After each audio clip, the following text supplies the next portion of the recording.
Hello and welcome back to the Double M Radio Gamescast. It's episode number 96. As always, I'm your host Ryan, and I'm joined today by my lovely coagulate cohort of co-hosts. Brett. Hello. Wyatt. We're just gonna keep adding words onto And it. Alex. And by like, Wow, happy to be here. Happy to be part of this amalgamation. Love to be part of the cut group. off. Did I just get cut off? Yeah, well, Yes. I give you like Just I throw give the you like 2 names. seconds to say your thing in the intro, and then if you keep Listen. going past then, I'm gonna cut you off and go to the Listen, next I've person. said some really dumb things that have been much longer than that, Ryan. Well, that's So why don't I know often you're- leave you to last, is because you usually have like a longer opener. So I don't have to cut you off. I'm glad. I'm feeling the love in this cast. It's great. It's great. Okay. Hey, we did this kind of episode last year. We're doing it again. We made it to the second Game of the Year discussion. Which is funny because we're calling it Game of the Year. We're not actually going to elect like a big Game of the Year this year because we all played different games. So if we were just picking from games we played, it would basically default to Halo Infinite, and none of us want that. So, No. That would be a travesty. all right, that means we're going to get started. We are going to do Game of the Years, but they're going to be individual, and we have 2 picks. A Game of the Year that is our favorite game of 2021. This is a game that had to have released in 2021. And then we have our actual Game of the Year, which can be either a 2021 game or a past game. That is our like personal pick of the year, the best game that we played this year, but it can be from any year. So that way we get some representation of new games and older games if we would like. Thank God. And for the rest of our list, all the other awards, not exclusive to this year at all. So you're going to hear some games, you're going to be like, well, that came out a long time ago. And yeah, you're right. Ah, yes, Game of the Have Year, fun. Super Mario 64. Yep. We go to the donkey school of Super Mario Bros. 2, wins every year. Yes. So, This is our Game of the Year is Mario Game of the Brothers Year 2. other than Super Mario Brothers 2. Like besides that, Yes. which already takes the top spot. What else is there? so Bowser's furry. normally we do a game on the show. This time the whole show is the game. Yeah, we don't do anything Oh. else this show. We don't do any. There's no news. That just is a coincidence. There was no news this week, in addition We are to so- this episode not having news. We are So- straight fooling. Other than the Halo TV show trailer coming out right before, and all of us just being horrified. That's not video games. That's TV. Who cares? Yeah. Who cares about TV All right. anymore? And it's So- on Paramount Plus. With that, we're gonna jump straight into this. We have a lot of awards to go over, and I think this year we're doing a smaller show this year. We don't have I think last time we had 6 people, so we're gonna go a little bit more time to talk about them. I think that means let's start out. Let's pick an award, and I'm gonna start us off on a good note. Best dog. All right. Oh, Ooh. What's Yes. best dog from a game you've played this year? You'll notice that for a few of these, I think some of us tried to avoid giving the same answers yes. as well. Yeah. So you're going to see a bit of more variety. We didn't just pick the same things. Who wants to go first for best dog? Wow. I will. Oh, Everyone else is quiet. Delayed reaction. So, Brett. for those of you, which are there are many, and absolutely try to keep doing you. Avoid those Elden Ring spoilers. There will be none here. But for best dog, one of the things that people were doing in the tech test is spoilers. There's a horse. Oh, The horse that they showed him and since the very first trailer. yes. big And spoiler. also spoilers. You could leave messages on the ground like every other FromSoft game within the last like 10 years. Whoa! Let's not get into but one of- spoilers here. One of the automatic words that you could put in is dog, and the message had like 30,000 like upvotes, and it was just dog in front of a horse. And there were similar ones around with like crabs and stuff. Anywhere there was an animal, there would just be dog. dog. But horse is the one that had the Wonderful. most. And Please then tell for me horse is best dog. Oh, please tell me there is one area where there is an actual dog and there is one other animal you can put. Dude, there's gonna be I have this is not gonna been end just up the- being an area. If it follows the Dark Souls logic, there's gonna be an area where Sif is just gonna be there again. Oh, They're gonna make us all really Big sad.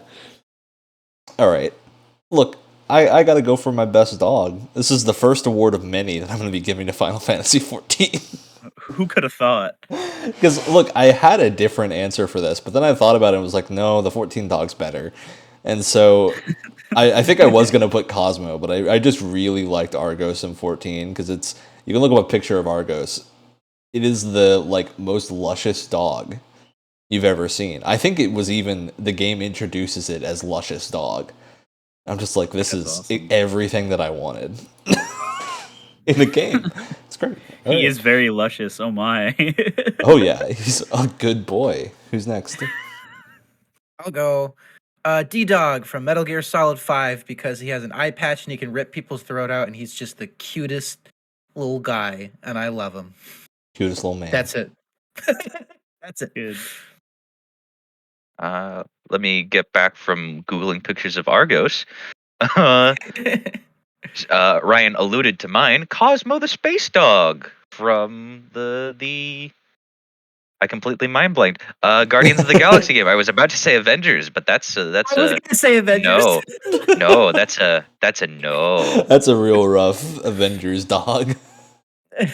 Cosmo. He's a little mangy. Cosmo is Yeah. good boy. Yes, Cosmo is good, but I love him in the little spacesuit. He's so good. He's He's so perfect. cute. Now, we just did a good award. We're going to get some of the bad awards out first, because a lot of them, we don't have a lot to say. Worst boss fight is one that we have on this list. And I just want to point out, none of us put a boss fight in here. I did. Well, I didn't put one. You didn't put put one. one. You put like a bit of the design of the game, which I agree I with. did that. I'm going to back up Brett on this. So, Brett, you want to give yours first? All right. The dam has holes in it, and spoilers for the Halo Infinite discussion have leaked through. The bosses in Halo Infinite leave a lot to be desired, and it's not just one; it's most, if not all of them. Especially because on 'Cause as- Heroic, they're all bullet sponges. They're not fun on Heroic. I can't imagine what they're like on Legendary. People have said that the game is very fun on Legendary. That's good for you, but I played on Heroic and despised every single one of the fights pretty much. It's rough. It's a rough place to be in. Except for the first one. They are far too samey. Yeah. Yeah. pretty I bad. will agree with you on Heroic. I did not have nearly as hard of a time on Normal, and I didn't. There was some Well, that I 'cause actually kind of liked. on The Normal. issue was not that they're super hard, but they're just like incredibly annoying because they have too much health Well, that's the thing. and is don't that do the anything health, interesting. Is that Yeah. the health on Normal is like halved. But everything I- else on Heroic feels great. So I mean, it's for the first boss where it's like, oh wow, you can turn invisible. That's the most gimmicky any of the bosses ever get. The other problem with Heroic that kind of like seeps into the boss fights is that when you play on Heroic compared to Normal, you introduce Murphy's Law, which is anything that can happen will happen, and anything that will Yeah. explode will end up right in your face. you will Yes. throw grenades, and every single time they will kill you. Yes. Oh. And I did not have that problem on Normal, and oh my god, I'm replaying it on Heroic, and it's driving me insane. Jeez. Yeah, I do want to give special shout out to that first boss, because that first boss, there's tons of fusion coils around the room you can throw for damage, which is like the idea. But on Heroic especially, it seems to have this tactic of like that boss will stay just within range of you the entire time, Mhm. to where if you throw one at him, chasing you. it's gonna one shot you. So he Yeah. was actually easier the second time around for me because I had a skewer, and it took like a couple skewer shots, and like, it was literally like less than a minute. The second time around. But it's like But- you have the cubes. You're Mhm. supposed to use them. Is what the design language of the room says. Mhm. But I don't know. This is from the same like series that gave us the incredible boss fight at the end of Halo 2 that everyone really likes and is iconic and super sick. And Or like the remembered very numerous fondly. Scorpion boss fights that are super fun. Well, I was being Is- sarcastic. The is Scorpion that- boss fights are fun. Tartarus Wait. is not fun. Oh, I did Is- not remember the TARDIS was the last boss of Is Halo 2. the Exactly. is the boss fight there Forgot you're being about sarcastic Tartarus. about? Is that the one grenade throw or the one QTE thingy? No, the Halo 2's is like an actual boss fight where a bullet Ah. sponge brute flies around large. Yeah, I forgot Ah. about and that. yeah. Because there is one where it's entire- just sucks. there is one where it's just one quick time event or you throw one Yes. grenade. That And is it's- Halo 4. I think the best boss fights are Halo 3 with the Scarabs. All right, well, let's They're awesome. move on from going on the best ones, because we got a separate award for best boss fight. So, Alex, you also had problems with Halo Infinite. Yeah. Yeah, mainly the install process and it not letting me update the game. So I just couldn't play for a while. And I guess, yeah, once again, spoilers, not too big of a fan of it overall. But just echoing you and Brett here again, all the boss fights just feel far too samey and not interesting enough to keep me engaged in it or wanting to find the next one. Yeah, I definitely get where you're coming from. And you also don't have the benefit of nostalgia. So Yeah, you that have too. a different impression going in than probably all of us do, since we all... As a newcomer to the series, get my fresh hot takes when we do the Halo Infinite episode. Tune in, folks. All right. Wyatt.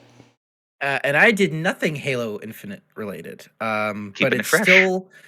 still kind of horrible. I did online stability and bugs for Battlefield 2042. This is really what I should have put it down to. Because it is a boss that is so evil and so difficult, it prevents you from playing with your friends. The You corporation cannot beat it. itself. It was also just like 50-50 if we launched a match. Not even 50-50. It was like 20-80, right? Would we get into a match together? Oh. And it was incredibly awful. Something I have never ever seen before. No matter how bad and how buggy your multiplayer shooter is, I have never seen a multiplayer shooter where when you guys squad up and then go into a match, it'll put you in completely different game modes on completely different Game modes? I have Oh never my seen. God.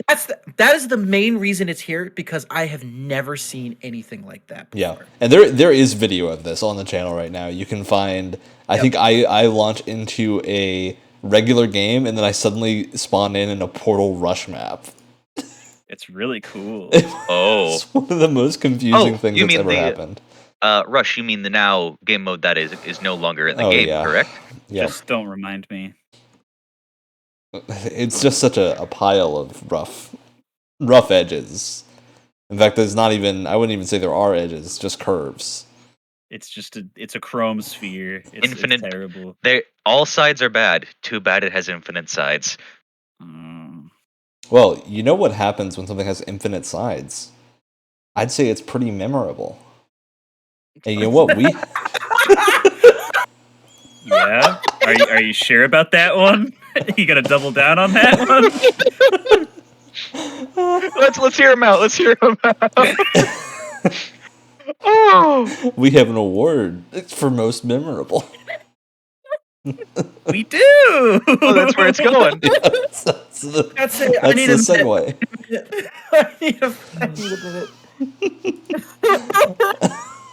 I was trying to find us a way to transition smoothly into the main list of awards. And the award for the most stretched transition in 001 history. Some memorable spheres. I literally have a stomach cramp. And that's coming from Alex. Yeah. Incredible. Oh. All right. So most memorable. I think this was a good year for games that like weirdly stick in your mind, I think. Yeah. There's a lot of games that I think all of us played this year that are things we're probably going to remember for a while. I want to give a special shout out to Pulsar Lost Colony for my pick, because this is a game that I just like randomly stumbled across on Steam, and it is, the best way to describe it is Star Trek with your buds, right? It's a Star Trek simulator. You go out, you have your little spaceship. One of you's a commander, one of you's a gunner, one of you's a like navigation officer or a science officer. Oh, yes. You have all these different roles you can fill. You can play it solo, you can play it multiplayer, and you can go away on away missions on planets. You pilot your ship around on a star map. It's just it has so many elements of space type games that are so good. All in this like indie package that's so far below any budget that I think any AAA game would ever be able to do and achieve the same thing, right? Like, they have away missions and tons of them. Because I think Wyatt and I played like a good 10, 20 hours of this game, and we didn't even see any repeats, except for like I saw one repeat because I'd had a save file that I played a bunch on my own and had one mission that was the same. But and it was within like, our save file, there wasn't any repeat And whatsoever. even I'm saying in mine, like I played like 20 hours with a game on my Yeah. own, and it was incredible that Yeah. I only saw one repeat. And there were different results too. It's just so cool that you have like away missions with simplistic FPS gameplay, but there is like an FPS loop there. It was just very, very fun to play. Yeah. It's a thing I'm going to I remember for a sworn I long time. downloaded this game. I still have it installed. We can still go back and play it occasionally because it's really good. All right, who wants to go next? I'll go. You may see this one a couple more times. Most memorable is It Takes Two for me, just because I think its co-op mechanics and its design is just like ingenious, and it juggles so many different like game genres and does it all like bare minimum competently. And it tackles so much and does it all very, very well. And there are so many like co-op sequences that I think both Ryan and I are not going to forget for a really long time. Yeah. There's a slow motion like explosion where you have to like rewind and fast forward time, which was really, really cool. A lot of the boss fights are super inventive. And both players have like a wacky. separate mechanic going on at the same time, so you each have like your own role in situations. You get to murder a dictator. Yeah, and like the first one, like the first kind of set of co-op mechanics you come across is someone has. I had 3 nails that I can throw into a wall, and then Ryan had a hammer that he can use to swing on them. And just the amount that they can get away with just that simple setup is amazing. And then as soon as they run out of good ideas for it, they move on to the next thing, so it never gets stale. It's ingenious. It's oh my god. Yeah, this was absolutely my like runners-up pick for this. Was It Takes Two, and if I was not such a Star Trek fan, it would have been number 1. All right, who's ready? I'll go then. Next thing, words speaking. Yeah. My most memorable game is Origami 2. It was the first game that I had in a while that just delivered me that good sort of like ninja or type of oh my god, what's the word? The type of paranormal or supernatural ninja type play the way you want game where you can go you can go stealthy or swords blazing type game, which I believe the first one was only stealth. So it's interesting how they do that cool. It is clear that the ways budget to between play. the two games went so high. Oh yeah. Yeah, and it was just a very good, memorable experience. And then when you get at a swampland, we can finally play together because there's multiplayer in this one. Oh yeah, and I think it's going to be fun. And I've been having a good time with the first couple missions that I've been playing. It's quite fun. All right, hey, yes, there's one left. There's one left. Do it, Brett. So this is just like Wyatt. You're gonna see this one a bunch of times, in a bunch of different places. This year was the year that I played Metal Gear Solid Snake Eater for the first time. And I will probably end up playing it at least once a year for the rest of my life until I die from this point on, because you literally cannot forget the things that go on in the game. It's just the emergent gameplay that's there is like you can have a lot of really cool sandboxy moments that are really funny that stick out in that sort of memorable way, but then at the same time, in a typical Kojima fashion, the story takes itself so seriously, and things happen that if you don't know where it's going, you might not expect. And just those like down to the exact feelings of what it was like to see it all unfold for the first time. I will absolutely not be forgetting my time with Snake Eater anytime soon, because man, that game is a masterpiece. Incredible. Hard agree. It's definitely, I think, of the Metal Gear games that I've played, which I say that as if I haven't played all of them. It is probably my favorite. It is very, very But that good. sentence came out of my mouth, and I was like, wait a minute. I don't know, I haven't played Metal Gear Acid. Maybe that one will be my favorite. You're the most qualified out of all of us here. You know what else can be memorable, though? In a bad way? Oh. Is advertising. And there were some Uh, there's some games that I think we've all kind of had stuck in our heads because of the most confusing advertisements that I think any companies have ever done. This has been a year Yes. for confusing advertisements. Every single one that we've picked here is all 100% eligible, and I'm like, I agree with all of you, like 100%. Yep. These are a set of insane circumstances. Who wants to start? I want to start because Go what for the it. heck was that Knockout City reveal trailer? What? Nobody knows. No, not even the devs. What? Why? How? I don't and look, Knockout City deserved better because it's actually a really fun. And I'm pretty sure our reactions to this trailer are up on the channel because this was, I think, the Nintendo showcase yeah. a long Yeah. time ago that we recorded.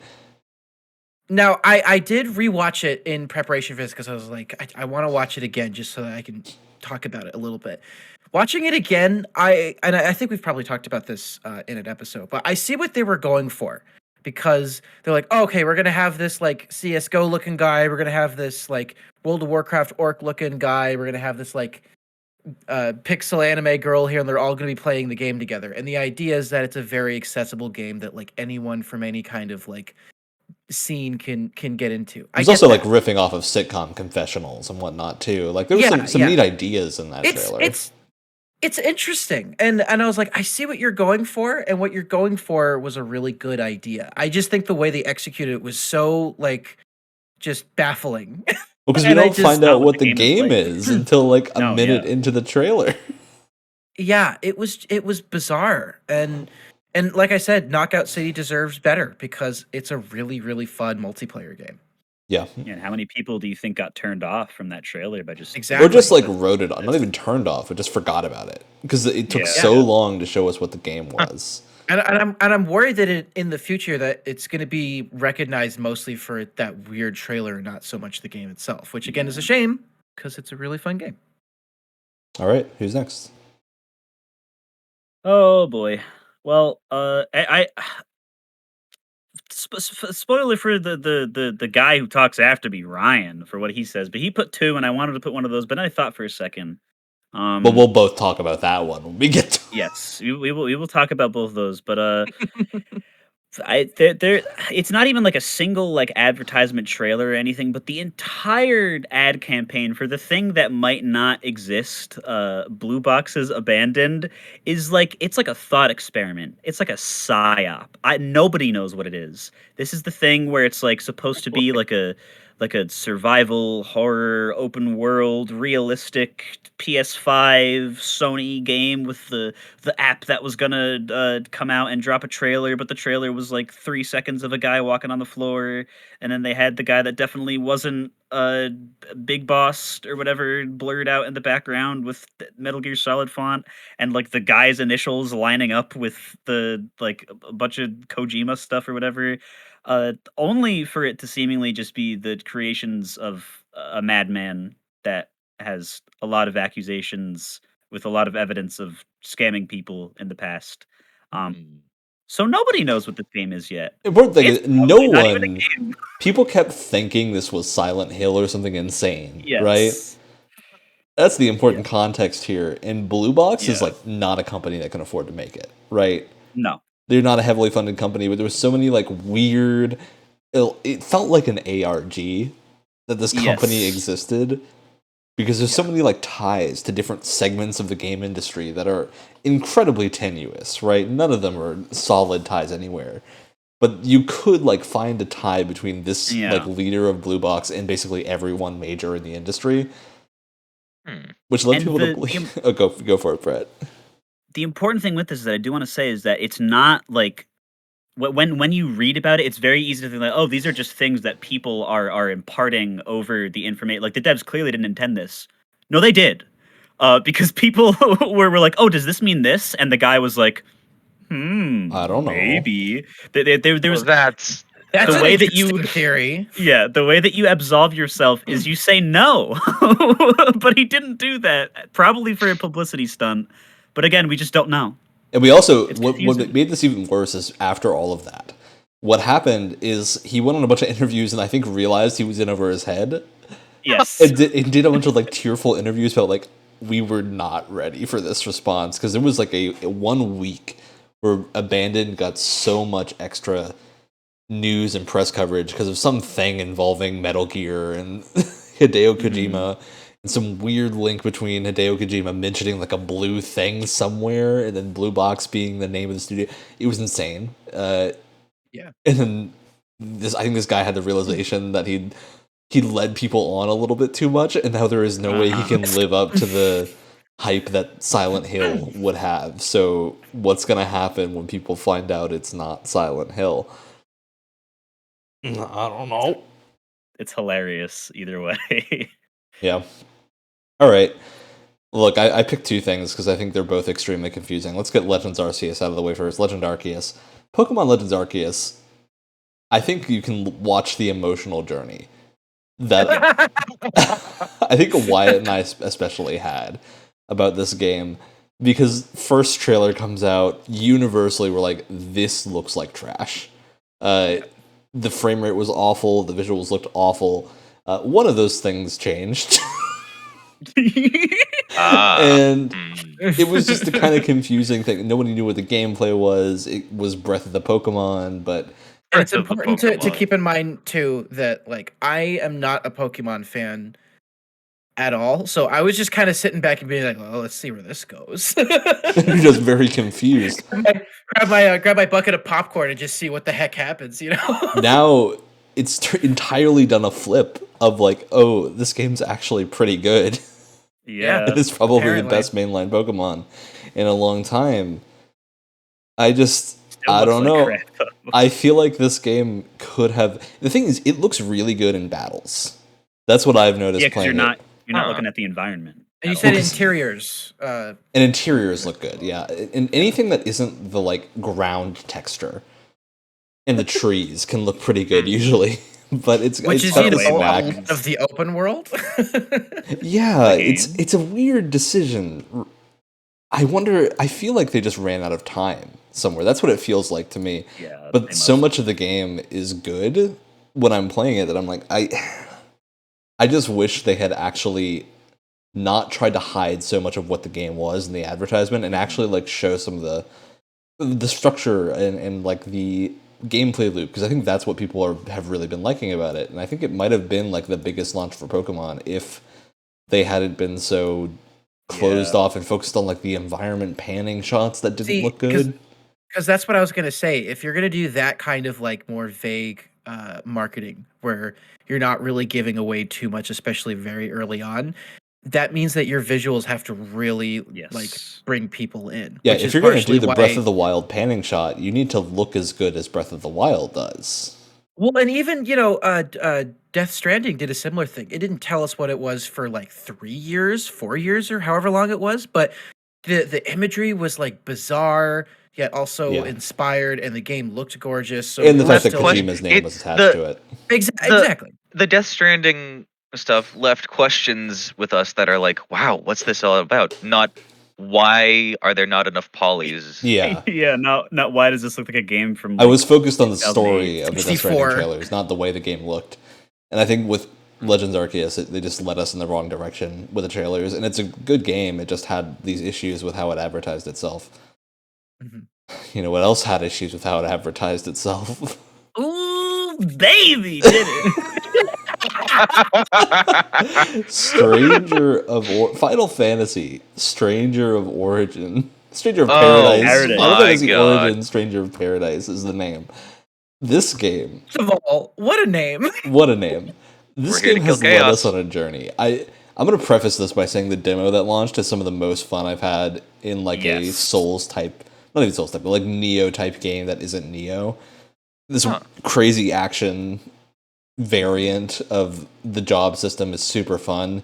I enjoyed everything I played of the game. But man, these trailers are the wackiest thing I've ever seen.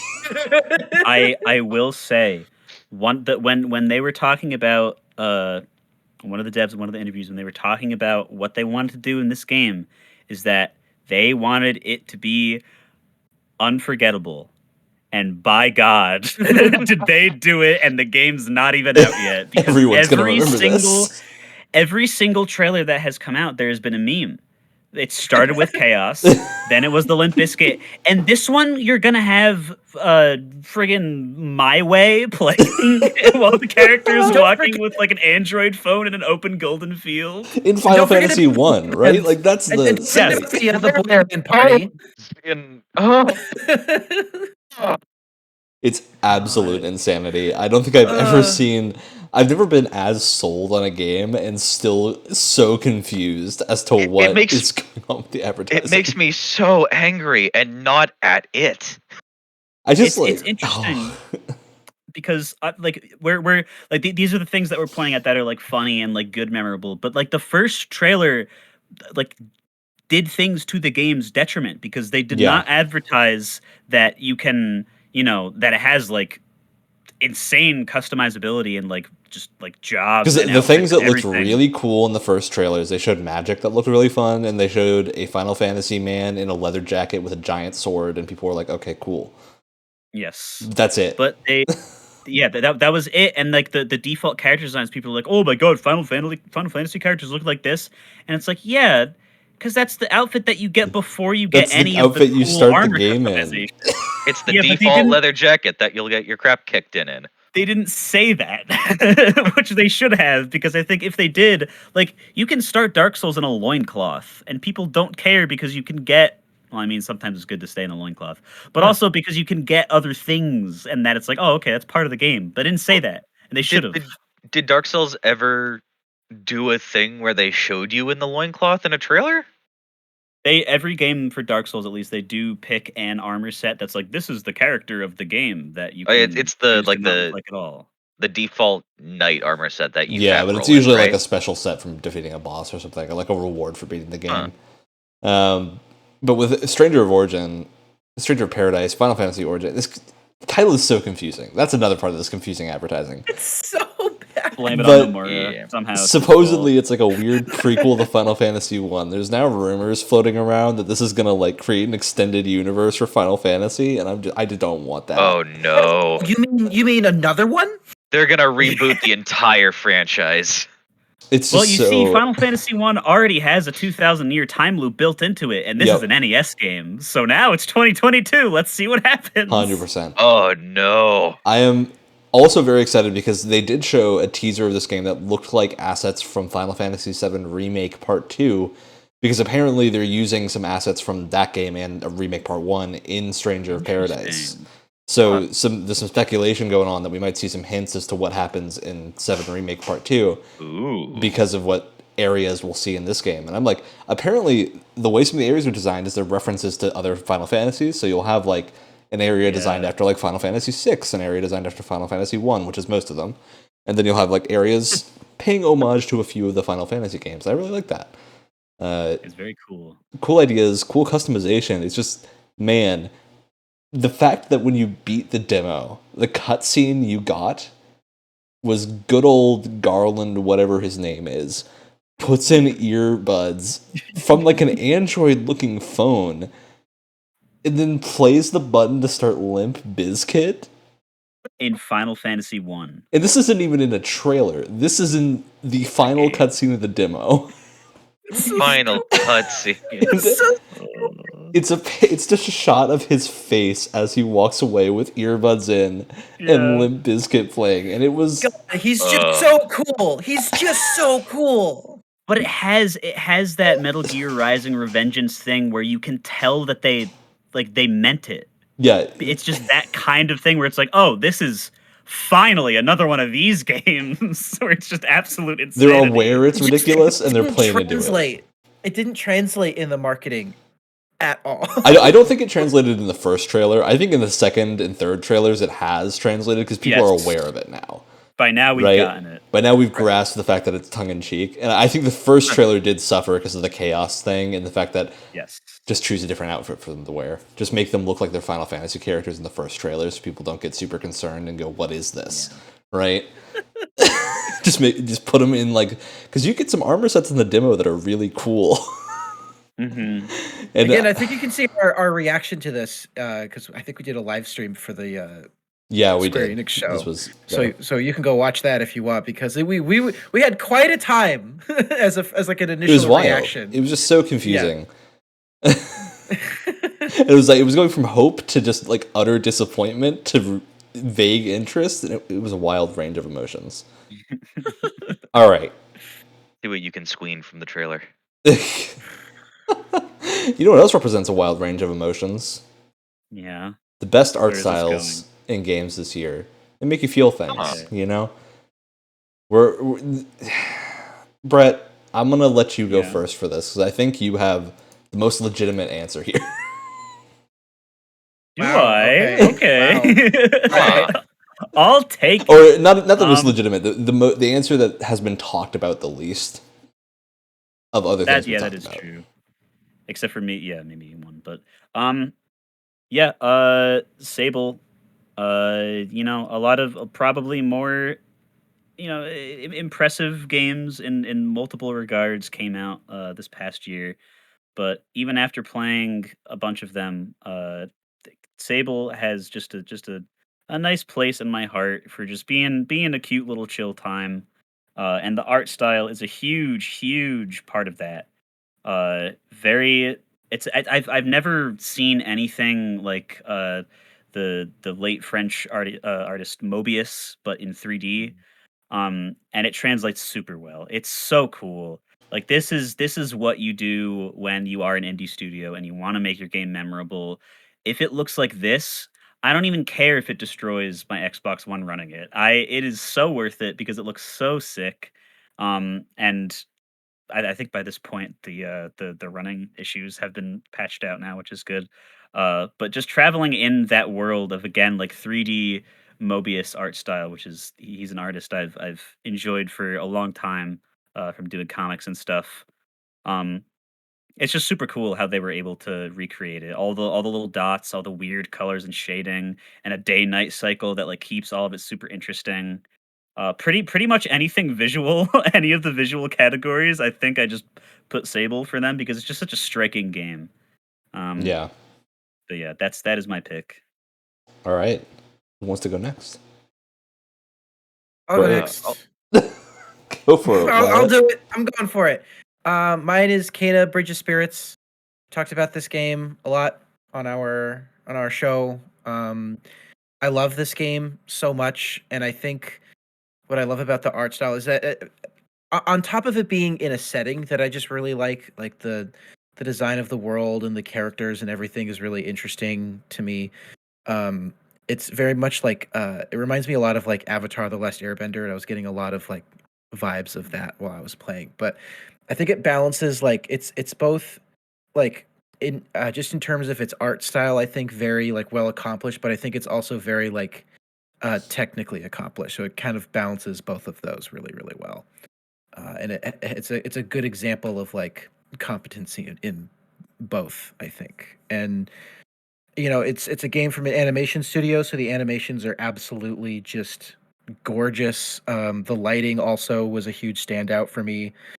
Um, yeah, I mean, all the little rock creatures are just the most adorable little things that I have ever seen. They managed to get the Disney squishy cheeks in a video game, which is pretty Oh, impressive. Yeah. I mean, it's I also feel like like just calling the art style a Disney movie is also like not um giving it enough credit, in my opinion, because I feel like there's a lot of things that it attempts to that it achieves that I think Disney doesn't with their own art style, because I feel like their art style is good, but it can be limiting at times, and it feels like those limits aren't really here in Kana. So All right. Hey, Alex. Yeah. I completely lost my place in the there it is. Okay. Yeah. Briefly touched on this game a little bit ago, or someone mentioned it. We're back with the gunk, baby. For the best art style. With the in the parentheses, all my homies hate realism. It has Yes, I put been that there.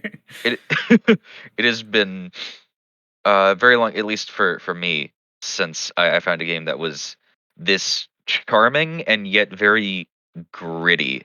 in how it was designed. There was nothing is clean. It has that very space, almost like it's the elements that the characters bring in. It's very space diesel punk mixed with incredibly cartoonish characters with the toothpick legs and giant heads and things like that.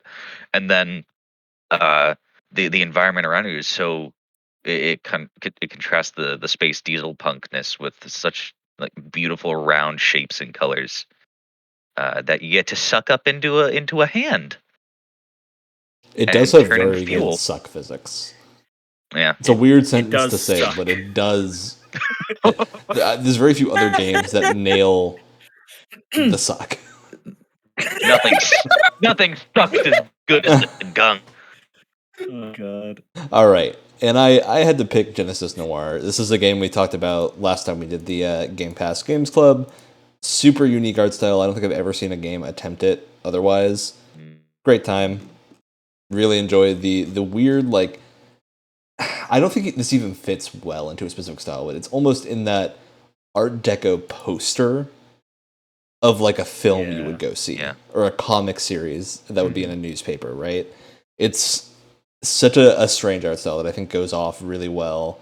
And is only really something you can achieve in video games because it like plays into the colors and what's in the background and foreground. Very interesting. I don't think we're going to see anything try to replicate it soon. So, all right. Yeah. Oh, let's keep a quick one. You know what? Yeah. Sorry. Go for it. You know what would have been my runner up for this in a non-ironic way, but in sort of like a meta bit of it. What was the game and character? The what game? Was it or something like that? The game where you play as a blind the real actual winner of like the accessibility. Accessibility award, yeah. The Veil, I think it that was. Was champion. That we can't remember the name. Well, because I don't think any of us have played it, so it's hard to say. Yeah. But it was the game. From what they showed, it's. Keep going, Alex. Huh? Keep going, Alex. From what from what they showed, I just found really fascinating how they handled what little visual aspects there are with it within the game with the different colored bleeps and bloops in it, because there's going a more minimalist visual style for a game across text, sure, even there's more on there. Yeah, I don't think what you're saying. And all right, so let's go ahead and next take a look at the biggest surprise. Oh, surprise! We all had some surprising games this year, and I think this was a good year for this specific category because, as we've talked about before, there were a lot of 8 out of 10 games this year, right? Mm-hmm. And the high end of the spectrum was a lot more tight. There weren't a ton of things pushing for Game of the Year. There weren't a ton of things pushing for worst Game of the Year. So there's a lot of stuff in that 6 to 8 territory, and I think that led to a lot of surprising indie games, especially coming out. So I'm going to throw a shout out to Loop Hero, because I think Loop Hero is one of those games that showed up. Nobody expected anything of it, and it just became for 1 week, it had this crazy amount of popularity, and then just kind of faded away because it's not a game you play forever. But it was a very fun take on this almost idle style, but you're also making a lot of decisions and building a map like a board game, and it's very engaging to play, very fun. Great art style too. All right, who wants to go next? I'll go next. Valheim kind of took the world over very early on in 2021. It was probably one of the biggest breakout games, I feel like something that just came from absolutely nowhere. I'd probably say it was the biggest breakout. Yeah, no, I would agree with that. So it's a surprise in the general sense of it's just a game that took over everything so quickly. But then speaking personally, and I know for a lot of people, especially people that I know, I'm not into this like survival, like crafting type thing. And I'm also I just don't tend to like deal with games that are in early access. I 'cause think I've been for burned too everyone many on this times. podcast, hearing the words multiplayer, survival, and crafting in the same sentence Yeah. just kind of It should kills interest. Yeah.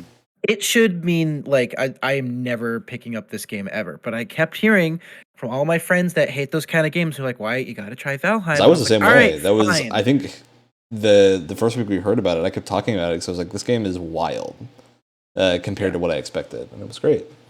Yeah, and so everyone's like, why you gotta post? Like, all right, fine, it's on sale. You know, I picked it up. It was only like $15 to And, begin with, so Yeah, and wow. It's one of those games where if you blink, you lose 5 hours of your day in Yeah. Oh. no time Yeah. whatsoever. It's great. There's always something to do, but it never ever felt tedious. Ever. And it was always things that you wanted to work towards and things that were fun to work towards. And a lot of the stupid like survival stuff was like a lot of the fat in that genre was trimmed in a really smart way. I feel like. absolutely. All right, who's next? I'll Me. do. Never Oh, mind. okay. Alex. I'll say something that isn't really a You know what? game Next time I'm just gonna game. call on people. That seems like it's gonna be easier. That's a good idea. Okay. Yes, please. Mine isn't technically a game, but it's an incredibly useful tool that It I've been counts. having a lot of fun fooling around in. Tailspire. It's essentially a 3D D&D map editor that you can run encounters in. Very, very, Oh, very fun. A Sounds cool. little tricky to get have the handle of some of the controls, especially when you're working with elevation. And there's that one tile that's like half a level above the others, and you can't move it because the selection gets wonky too. But it's really fun to just build in. It reminds me, it's another example of this gives me this comes very close to that feeling of Legos Yeah, almost absolutely. in a digital space. I'd say it's one of the only like D&D map making things that's actually fun to use on its own. Yeah. And it's just like an enjoyable thing to mess around with because it's a neat little toy to like build actual 3D dioramas out of. And it's also still in early access, so I can't wait to see what this game looks like. Not game, but piece of software looks like when it comes out as a full release because there's a lot of stuff you can do with it already. Anything else to add, Alex? No, that you did a very good summary of my disjointed and mangled thoughts. It's what we do here. Disjointed and mangled is our specialty. So, Oh, And then no. Russell somehow brings it all together. speaking of disjointed and mangled, I Brett, was if you didn't say that, I mangler. was gonna say that about well, no matter what anybody thinks of it now, I think it's undeniable to say that when the leaks were going around, like literally the night before the Xbox event that happened in November of last year, the leaks that were saying that 343 is gonna release Halo Infinite's multiplayer early. Like what are you talking about? That's the stupidest thing I've ever heard. Nobody would ever, and they did it. And you know what? For that excitement alone probably masked a good portion of the problems that a few of us have now with the game because just its existence a month early in itself was enough of a surprise and enough of a thing that yeah, even still in the state that it is now, I would say it just completely wiped its competitors off the map. Like there for that month at least, there was no reason to play COD Vanguard or Battlefield 2042 when Halo Infinite's multiplayer came out as a surprise for free. Which I feel like that says more about its competition than it does about Halo. But Yes, in retrospect, it does, but at the time, it's like this is amazing. But yeah, definitely, that was the biggest surprise for me with that. yeah. I think you can definitely add that like Infinite at its base level of the shooters that have released this year is almost certainly the most competent, at least in the For sure. multiplayer arena. and heck, some of us still play it daily. I'm not gonna say who, but some of us do. Definitely you. I'm still in the stage of playing it once a week. It's fun. It's just not. The And you progression don't still needs invite me? issues. Well, it's because my Swampland internet right now is Mm, inconsistent that's when true. playing games. It's mostly fine for other things, And he's but still in campaign world. yeah, I want to finish the campaign. But you see, this is the mark I got to put against Halo Infinite in the campaign. This is one of my. If we had an award for like the most aggravating thing, this is what this would go to me. It's that the campaign syncs to the cloud, and if it doesn't sync to the cloud correctly, it can kick you out or just like make you lose progress when you leave the game and come back and do a bunch of weird things, and it doesn't tell you about it, right? You don't see like an error message, it just There is stops. now, baby. So it was super aggravating. Cloud gaming, baby. Here we go. Oh, all right. Ooh. Well, You guys speaking remember that Stadia thing? Stadia, what? Yeah. speaking of cloud, let's talk about the worst voice acting. I can't finish that sentence. I think Cloud's VA did a pretty excellent job. But Yeah, he was good. I Way to need cover your tracks there. I need someone to be a punching bag. All right. So we're Speaking gonna of start with punching worst bags. voice acting because I want to keep the positives as our endpoint. Hmm. I will say, I think this year we didn't have many games with like trash tier voice acting. Yeah. Normally, there's like one big game that'll come out and it'll just have real bad dubs, but it was fine this year. However, there are still losers. There always has to be losers. You And had to Monster think of Hunter some. Rise is an amazing game, but the English dub is real rough. It's not, I wouldn't say it's particularly bad, but it is incredibly grating when you listen to the voice lines compared to what every other Monster Hunter game is about. Because, like, in Japanese, the voice lines are all calm. They're like, oh, we need to win the fight and like, live and whatnot. And see, the next day. In English, the voice lines are super violent. There's one that's like, daddy needs a new pair of shoes, which is true, Oh. Wait, what? right? I mean, that's what Jeff Keighley says to himself every time there's a new cable. Shut up. And there's like a bunch of like, I'm gonna grind you into Oh. dust and whatnot. There's a ton of English voice lines in this game that just like miss the point of Monster Hunter, because the whole thing is that yeah, the game's extremely violent, but you're protecting the ecology of the environment by removing I- the insane monsters.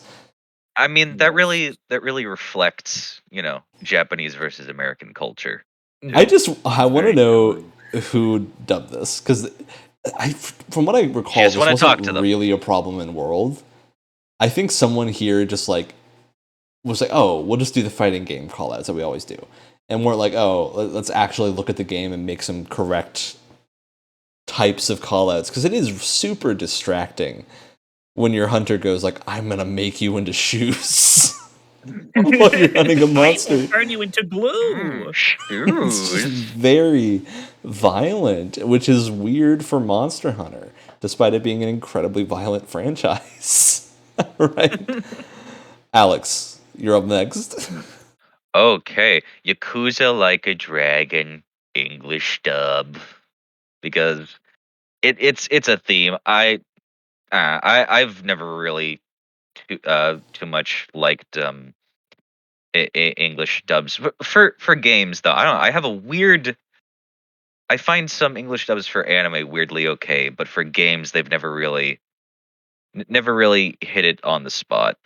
I mean, there are Um, definitely way fewer English dubbed JRPGs that are good than there are English dubbed JRPGs that are Yes. really bad. And I think I think the mood doesn't change too much with the English voice acting in Yakuza Like a Dragon, but the yelling gets on my nerves a lot faster when it's in an American accent. The karaoke too, right? The Yeah, karaoke in yeah, English is that's a big real one. bad.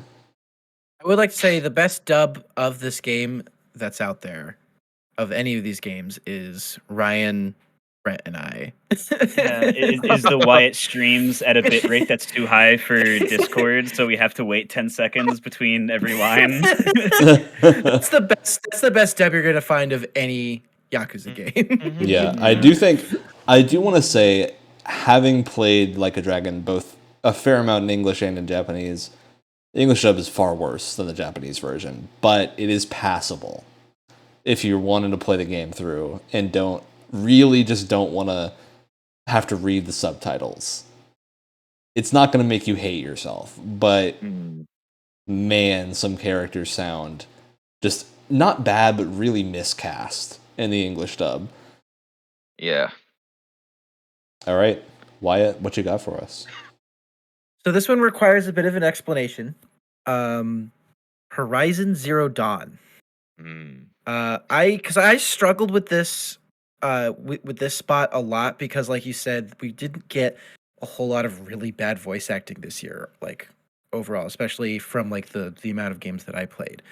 And I wanted to talk about Horizon because I almost put down Elder Scrolls Online because there are some really good voice acting in ESO, and there's also some really bad voice acting in ESO. But I felt like this would be more interesting to talk about because this has nothing to do with the voice cast. Like Ashley Birch voices Aloy, and I think in almost every other department she does like a great job. Oh my god, it is Ashley Birch. Yeah, it's Ashley Birch. Yeah. Yeah, Huh. and I think she does a great job with pretty much everything she's in. This purely comes down to, I think, voice direction, because everything, it's really hard to describe unless you just hear like bits of dialogue from the game, but everything just has a weird kind of flow to it. Everyone pronounces words in just a slightly off way, and it just it just permeates throughout the entire game. And for me, replaying it this year, it was very distracting because just it wasn't like very off, but it was off enough for your brain to notice it, and it was bizarre. Yeah. I think I absolutely understand where you're getting at. I don't know if I audibly noticed the pronunciation, Hmm. but I'll tell you what really got me was the motion of the mouths while speaking. That's Yeah. what felt really off. It Yeah. was For when I was very watching the game. off. And again, I think Ashley Birch is an incredibly talented voice actor, and I feel like she was given such a limited like range for Aloy as a character. Like when I think back, even with main quests and comparing it to side quests as well, she kind of has like two modes in terms of her voice performance throughout the entire game, and it gets old really quick, especially and it's frustrating because the person who's voicing has done very well in other games. It was very frustrating just having two modes for Aloy the entire time and just having everything being very strangely pronounced. And a lot of, from what I remember, it was also super inconsistent with what characters would stick with accents. And there would be some characters that Yeah. like kept the tribal accent really well, and then some people would just not have it, and it was weird quality mix. All right, And got to move us along. So, Oh, Brett, what do you got? Don't play The Legend of Dragoon if you want to have fun and hear people talk goodly, because you will not get either of those things. The Whoa. combat of this turn-based RPG is based off of timing-based button presses, which I Huh. have my other problems with, but that's not the point of this. Every time you do one, you get your usual like huh yeah that you'd expect from a new game, but it's a PS1 game. It's a PS1 JRPG with an English dub.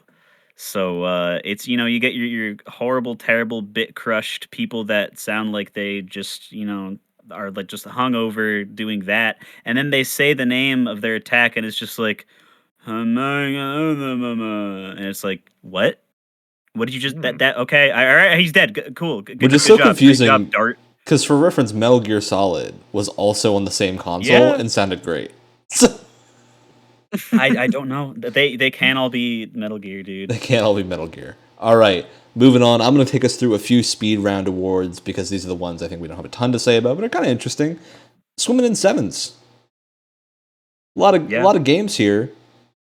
that were just kind of okay. And for me, Dynasty Warriors 8 Extreme Legends, the most okay game I think I've ever played. By okay, I mean like 7 out of 10. It's a good game, right? But it's never going to get higher than the 7 out of 10 that as a franchise Dynasty Warriors always sits in.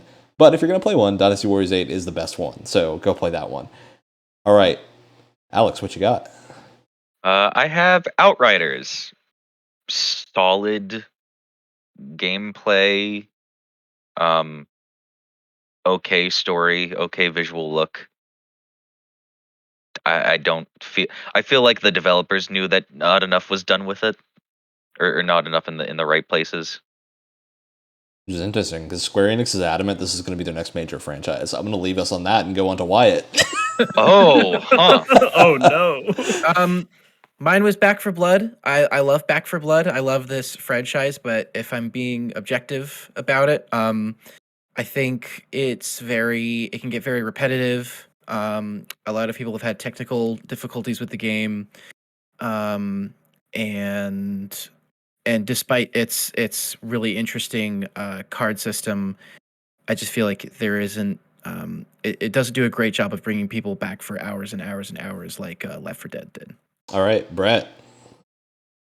Well, if you want to relive your wonderful memories of games like Link to the Past, then you should play Death's Door because I actually did not have a single problem with this game at all. It's really really good. It's just I will probably never play it again because I did all the things and all the things were fun, but they were pretty easy to get, so I got all of them. It's on Game Pass. You should play it. All right, moving on. We're going to go to most obnoxious character because these are the characters none of us want to talk very much about because they're super obnoxious. All Mine, Dr. Hakim from It Takes Two, is the only part of that game I actively guffaw at every time it comes up on screen. What a word. Even though I don't hate the inclusion of the character because I think it's meant to be obnoxious, it does still make me go, huh? All right, Alex, what you got? I have from the Somnian Files, which I'm assuming is a much similar case to what you were saying because you were saying that I was supposed to seem annoying, like the Dr. Hakim thingy that you were talking about. Unlike Dr. Hakim, what I can promise you is that I gets better. Okay.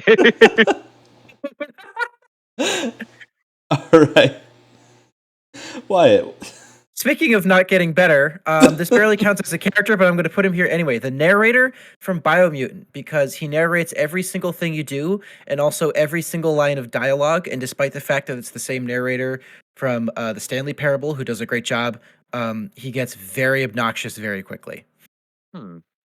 Because he just talks constantly, and you just want him to shut up. Excellent. All right, Brett. I would like you to imagine a character that talks like this for the entirety of a 65-hour JRPG. And Like that is Brett, Cheryl from Wild Arms 5. You know what you've just done to me, Brett? You made me remember there's a character in Trials of Mana, the new remake that comes out, that is a main playable character you can pick to be the main character of the game at the start, and their entire voice acting... Trials of Mana! Yes, Trials of Mana. You No, can get this don't character tell that me- only speaks in baby talk the entire time. Is it Big the Cat? No, it's a girl. It's like a little girl. It's the worst thing I've ever seen. All right, moving on. Oh. Hey, that's audio related. Worst sound design. There's only one answer that anyone put down for this. And it's the only accurate one. Sound This design. is the one time you're going to see Brett and I just in absolute 100% agreement Yes. on anything. Let's say it on 3, Brett. Ready? 1, 2, 3. Battlefield 2042. You were much more enthusiastic about that than I thought. Why? I hate this game. I hate everything this game stands for. Cool. And the sound design is not just bad on its own, but taken into consideration the franchise that it's in and how amazing the sound design has been. This is a complete, just piss on the entire franchise. It's insulting. The example we always use is that you could literally be standing 100 feet in front of a rocket launching off of Earth's surface into space with the amount of fuel and force that you would expect a rocket to launch into space out of the atmosphere with. And it sounds like someone pissing in a urinal. All right. Yeah, you can completely ignore it if you wanted to. You know what else is like someone pissing in a urinal? The Worst Antagonist. Oh my Oh, god, we're boy. just launching through these. Oh yeah, We we're got a getting, speed we're getting all round, the bad baby. ones out because I think we want to save some time to talk about the good ones. So, Yeah, I would agree. Worst Antagonists, all right. Amazon Game Studios is their own worst enemy. New World had a lot of potential, and they just keep shooting themselves in the foot over and over and over again. Man, it's really sad. All right, Alex. The Monkey Men from Halo Infinite. What's his name? Oh wait, I can't remember. Yeah, incredibly unmemorable, and the same Is that way that Esherim? they. Okay. Oh, Esherim. Okay. All right, Wyatt. Cool. I already forgot it. Now it's your turn, Wyatt. Rise from Dying Light, because he's a discount Ubisoft villain, and discount Ubisoft anything is a terrible, terrible thing. Discount Ubisoft anything is the bargain bin of DVDs you That's- see yeah. just Exactly. clumped together. Oh, he's trying so hard to be Voss that it's honestly embarrassing, and I laugh every single time he opens his mouth. He's Voss, but without the writing to back him up. All right. Exactly. And speaking of opening his mouth, what if he opened his mouth and shot bees out of it? Because that's one of the characters in Metal Gear Solid 3. Man who shoots bees. And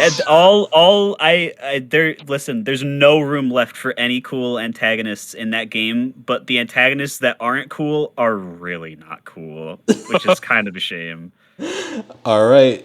Moving on back to the good things. We got best voice acting.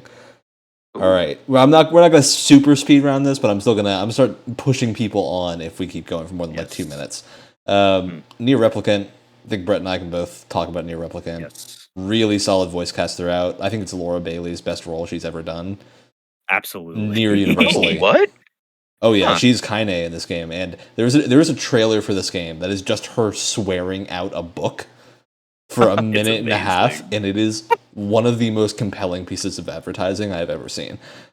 Nice. And the book, of course, responds by going like, "Oh, hussy." In the book, of course, Alex Oh is my Liam God. O'Brien. So Yes, Of course it is. Well, I need to play Nier Replicant now. yep, you You do. sold me. 100%. Wow. All right. Anything else to add, Brett? The whole we'll talk about it more because again, this is one of those things that comes up over and over. But the voice acting is one of the reasons that Nier is so effective emotionally, and why its cast is so good is because all the things that they say are just they're so emotionally consistent with the things they're trying to give you in the story.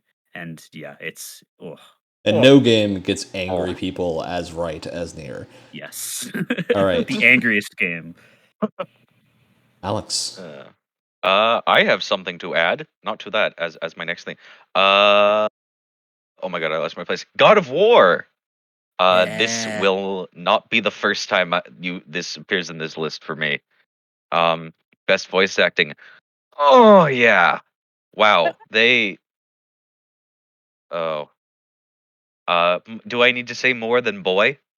I think we can No. all pretty universally agree if God of War had come out this year, this would certainly have been up here more than one time. Yes, I can agree with that. Yeah. It's one of my favorite games ever made. There- I there's- love that game. There's that emotion is just so easily conveyed throughout the characters. Yeah, like anger, sadness, emotion. I mean, I've never heard of they- those. they also really got I guess spoilers for later on in God Don't of War. spoil. Okay. Don't spoil No. because the sequel's about They- to come out. So They got a lot of they really got Atreus interesting as a child character. one of the few games with good child voice acting. Yeah. Oh, Very he's great. very rare. I don't know what his name is, but he's fantastic. I'm gonna end up looking it up after this. All right, Wyatt. Yeah. I've never talked about this game before. Never. It's called Hades. Never heard of it. I put Hades on here specifically because they use the same voice actors for a lot of the characters.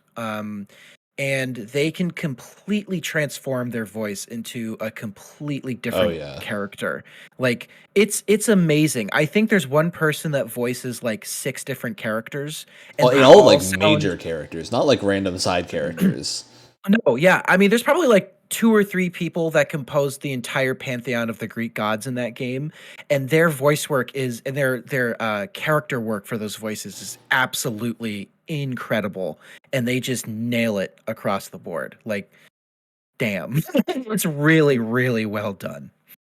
All right, so moving on to our next in the list, we have the best boss fight. All right. Now I gotta give. It's a year where a Monster Hunter game came out. Monster Hunter Rise, best boss fights. You know, as much as I love the boss fights in a lot of games this year, there were a lot of good ones. Monster Hunter Rise's boss fights. It's a game entirely about boss fights, and all of them are really good. So as they should be, as they need to be, because that's the only thing the game does. Yeah. They're all excellent. Go play that game if you haven't. It just came out on PC, and it's a really good port. All right, Alex. This is gonna get kind of weird as far as boss fights go. The Ace Attorney Trilogy. Oh. As far as boss fights go, I'd consider it like the last court case in each game, as opposed to it's like all of them, because trial, really, of like different things to do. Yeah, but how they always manage to tie story beats together from all the previous cases and things like that. I love when things come full circle, and it's very satisfying in a courtroom setting such as this, where you're piecing it together. And sometimes it can get a little bit annoying when you think a little bit too far ahead of yourself, and you're just like, oh yeah, so that goes there, and you forget a step in between, and do that 3 times in a row, and then have to restart the case. But it's always been very satisfying to put the story together and see they handle.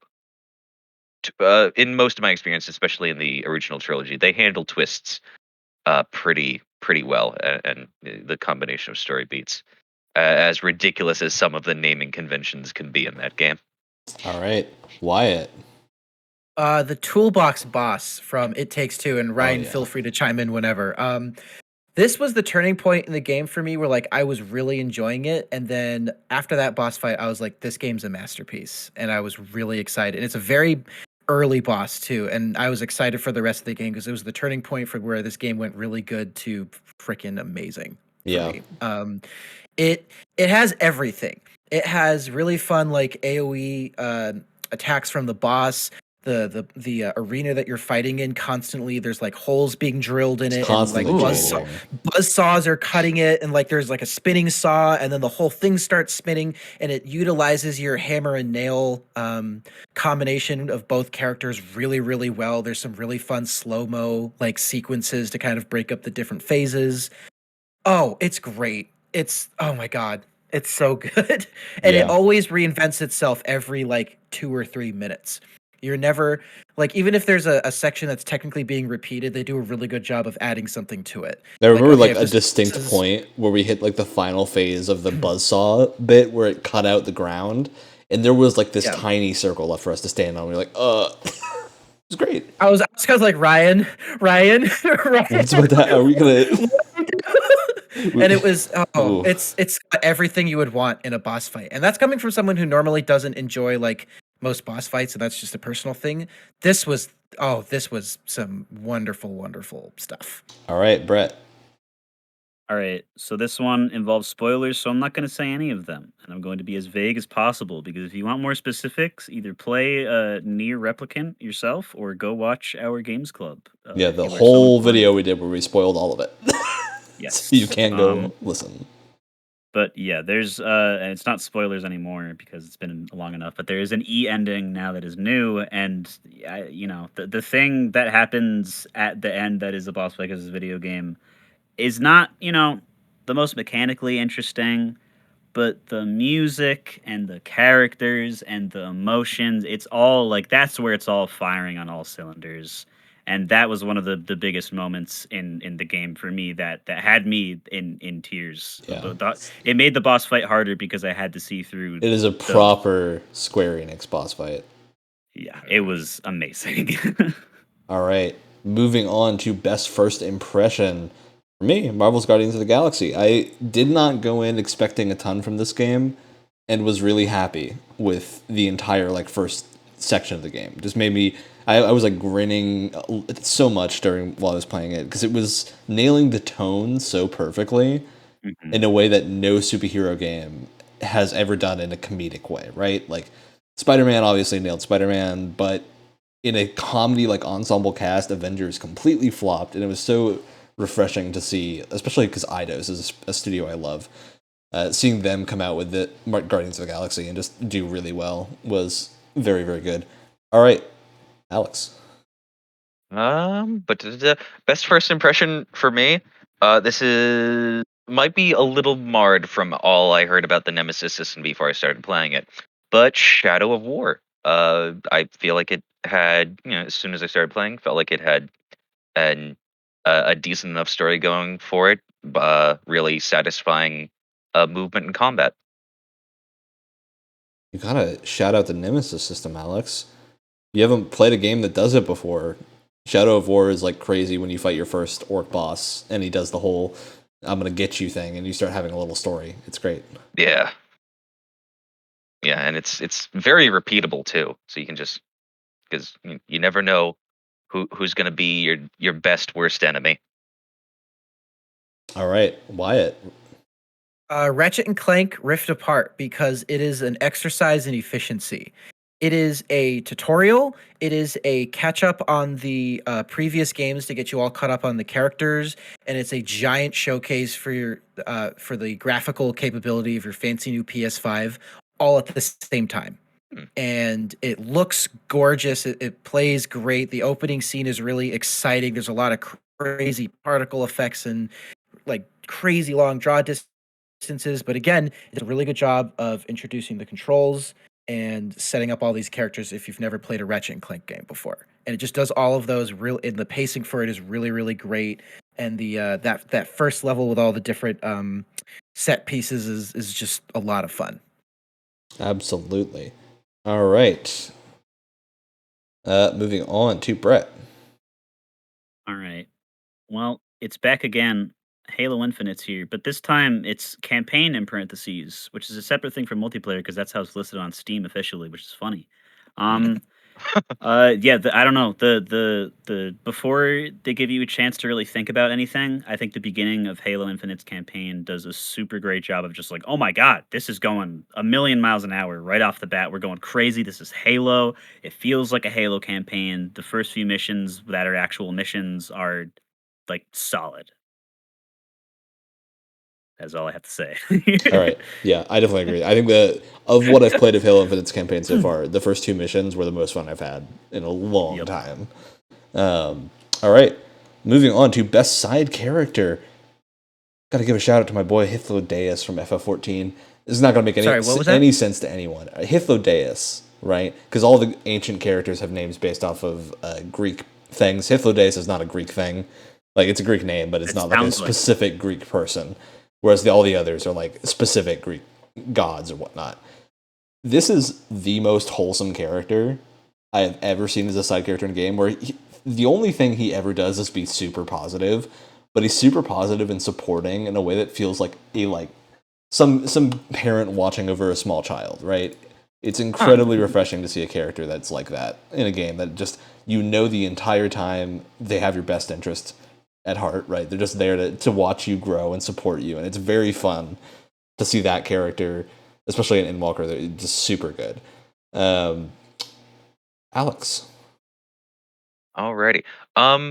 Best side. I accidentally read that as supporting character, but It's the same side thing. character in a way, sort of like It's she's almost a protagonist. It's really kind of two, but I chose Nadine Ross from Uncharted Lost Legacy. Excellent choice. Very, very good. And she's helped a lot with by we had the previous game Uncharted 4 to get to know the first side of her character, but then I think Lost Legacy really does a lot more to humanize her as more than just the one game baddie. Mhm.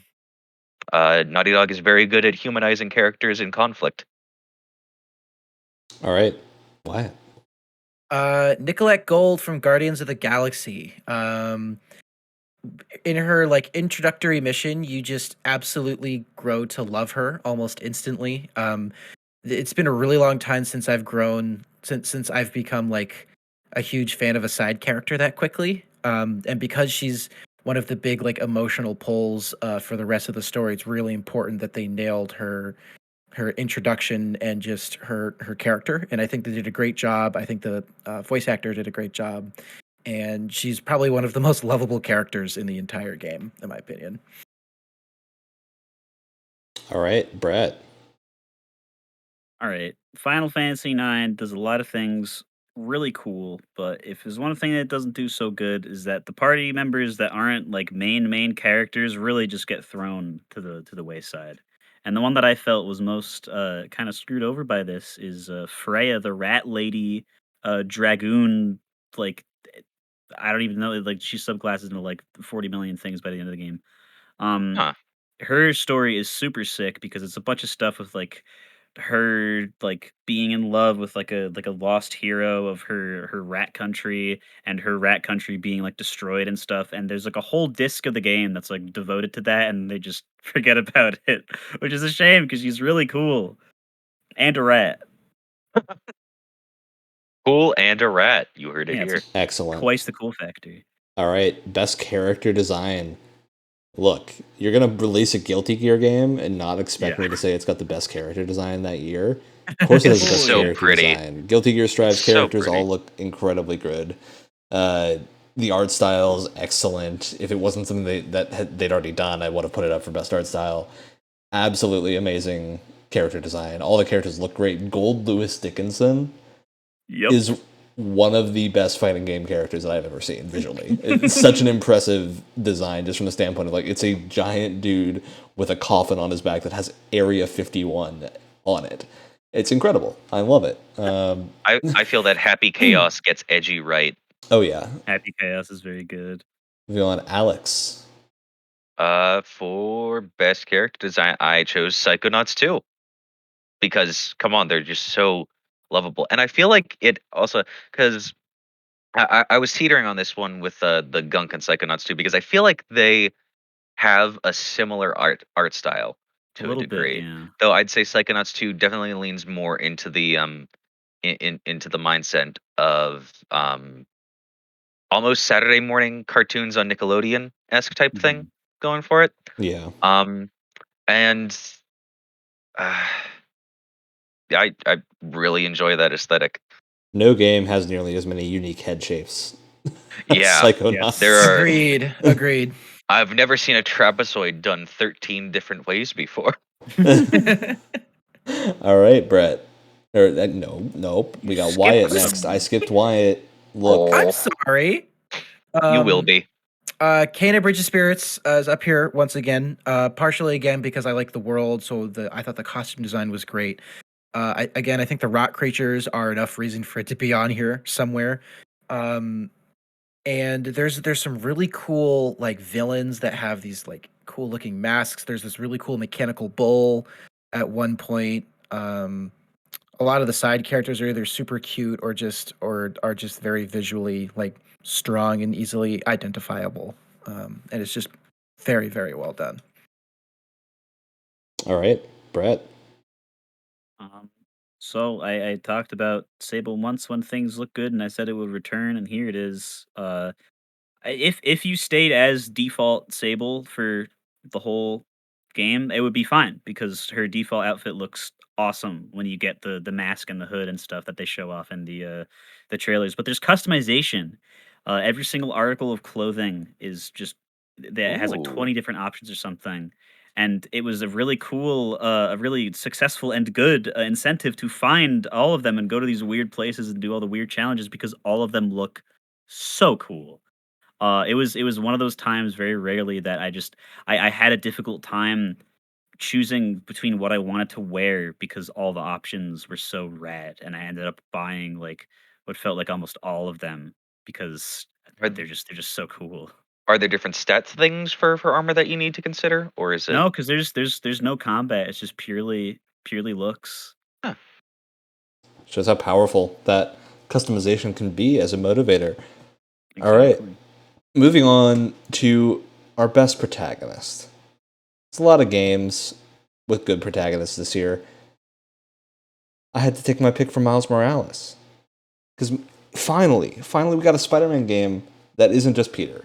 And I really like that. And I think Hello, Miles... Peter. I'm not going to say the line that IGN put out.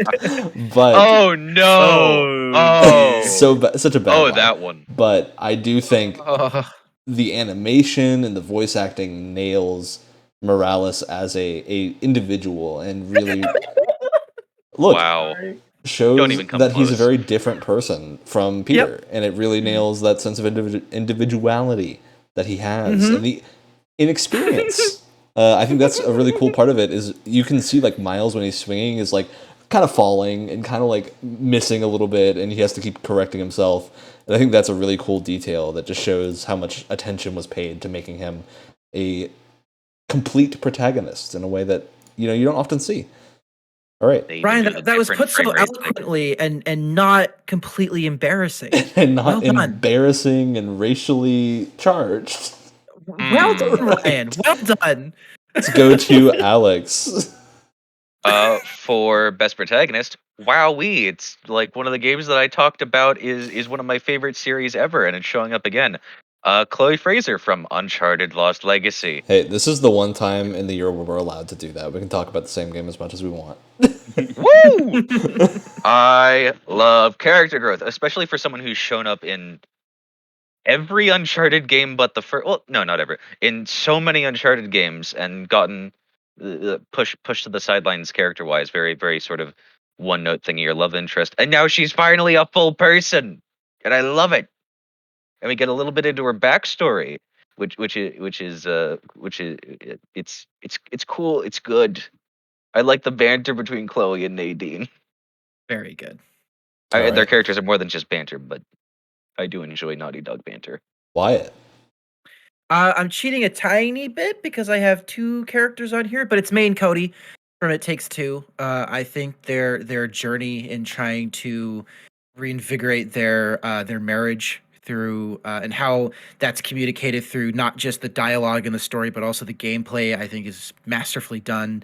I think Ryan will know what I'm talking about. The snow level specifically is probably narratively one of the most satisfying moments I've had in the entire year because you Yeah. can really see that their relationship is starting to click again and they're starting to remember why they fell in love in the first place. And it's just it's amazing and it's so well done to see these two reconnect. For the sake of not just their daughter, but for themselves, because their daughter is the most tragic character in any video game. Oh, She's so sweet, and her parents are just the worst at the beginning of the game. All right, So yeah, Brett. I raise your most tragic video game character with the real most tragic video game character that is Naked Snake from Snake Eater because my god, I've never felt worse for a person in almost like anything. Which is great because the way that the game is designed, it really puts you in his shoes. We talked about this a little bit in one of the episodes that we did for like actual pre-made characters versus customizable characters. And one of the things that's really good with Snake being his own boy is that the story and the gameplay all come together to again really put you in his shoes, and all the like the trauma that he goes through, the survival, all like the injuries that he gets and stuff. It makes you cure them. It makes you feed him so that he does not die. And it's like so hyper specific, even with being how like simple it is. Like all the steps that you need to take to like fix like a broken bone and stuff are all simplified, but they're there. Um, and his reactions to things that are again terrible that happen to him that he only really realizes by the very end of the game are just like priceless and how absolutely hopeless they are and how well they're handled. Hard agree. Great character. All right, moving on to best antagonist. Look, this is gonna be the start of Final Fantasy XIV being most of the rest of the awards. I'm gonna say Final Fantasy 14's. So I actually think I can't talk about the character that is my actual pick because it is a massive spoiler to even say their name. Really, really good final set of bosses, right, in that game, but really good antagonist. But I actually think this award for best antagonist is going to this game more because nothing else this year really had a standout villain, right? Like, Yeah. Yeah. there weren't many agree. things like I played this year where I was like, oh, this character is a really good foil for the protagonist or something. It just didn't feel like it was a priority for many games. And a lot of games had like the environment is the villain or the situation your character's in is the villain. It wasn't really, oh, you have an actual antagonist. So, Or there were games that were man versus man in conflict, or I mean, man versus self, not man versus yeah, man. yeah. A lot of stuff with like the character is their own worst enemy, which is a great trait, but that fits more with protagonist than antagonist. So, as much as I love 14's Endwalker's villains and antagonists, I actually think this is more just because this year we didn't have a lot of standout things in terms of antagonists. All right, Alex. Guess who's back? It's God of War, with the villain in this case being Balder. Yep. What a force to reckon with, especially Absolutely. how your first interaction with him in the game just such a powerful thing to see Kratos being knocked into the air by something that is smaller than him. One of the best ways to easily like hate a villain right off the bat if you're a writer is just to make them so disgustingly overconfident. Yeah. And he has a right to be. Oh yeah. Especially if they can back it up. Take a listen, Cody. All right. Wyatt. I ran into a similar thing with Ryan where I was trying to think like Takes Two was great, but it didn't really have like a central villain. Like Returnal was great, but it didn't really have a central villain. And so I look back to the past, not too far into the past. Dr. Octopus from Spider-Man PS4 because I think it's my favorite iteration of that character, and I think they get the tragedy of the character just right, and they spend just the right amount of time on it. Because I've always said the best villains are ones where their motivations you may not agree, but you completely understand, and you Yeah. on an emotional level you understand where they're coming from. And I think they struck the perfect balance with him in Spider-Man PS4. All right. Brett, Yes. what you got for us? Yeah. I was expecting more words to come after all right in their word, and I was like, okay. No, this is go. Much like Ryan's, I can't go into too many specifics because it's a Kojima game. So yeah, the main antagonist is going to be weird. But it's not really a person as the main antagonist for Snake Eater. It's more of like a to me at least. Wow, interpretations as the main antagonist. That's crazy. As a like a concept kind of thing. But it was just so interesting to me, and harkening back to the things that I said about Snake himself is that seeing him have to have these realizations and all the hopelessness, it's just done so well. My God, play the game. All right. So, backtracking a little bit, we're going to go to best sound design. Now, I think Wyatt and I had when we looked at the Game Awards and they talked about the sound design category, I think we both had in our mind, there's only one game up here that really should get it, right? That's Returnal. Yep. It's got great sound design. I think throughout, like I am more negative on Returnal than a lot of people, but I think Returnal's sound design is phenomenal the entire time. The 3D audio it uses is really good. The entire area feels very alien, which is hard to do with just sound alone, the way they do. All the enemies have very good, like, distinctive noises to get to know them. Yeah. The guns have great sound, too. It's just, I think, one of those things where whoever was on the sound team for that game did a lot of really, really good decision-making to make sure everything had impact. And the directional audio was so specific. Yeah. It was one of the few times where I remember like, oh my God, I can actually use directional audio in a single player game in a way that really benefits me. Because when I think of directional audio, I think of multiplayer games and how it's very beneficial. But for single player games, I tend to focus on it less. But here it's like there's so much happening at once where like if you get, if you hear someone firing at you from behind you or even like off to behind you but kind of on the right side, it can be so specific. And it Super can useful. really help you. Yeah. All right, Alex. For sound design, Spider-Man Miles Morales. Yeah, that one's been kicking around a while. And this was a bit of a toss up with the best sound, but the best soundtrack too, just because of the groove you get into while web slinging. Mhm. But I'd have to say sound design because overall just the impact sounds so good, and there's so much. If you listen close enough, there's a different sound for hitting someone with your foot versus your hand, Yeah, that's Yeah. right. which is Yeah. oh.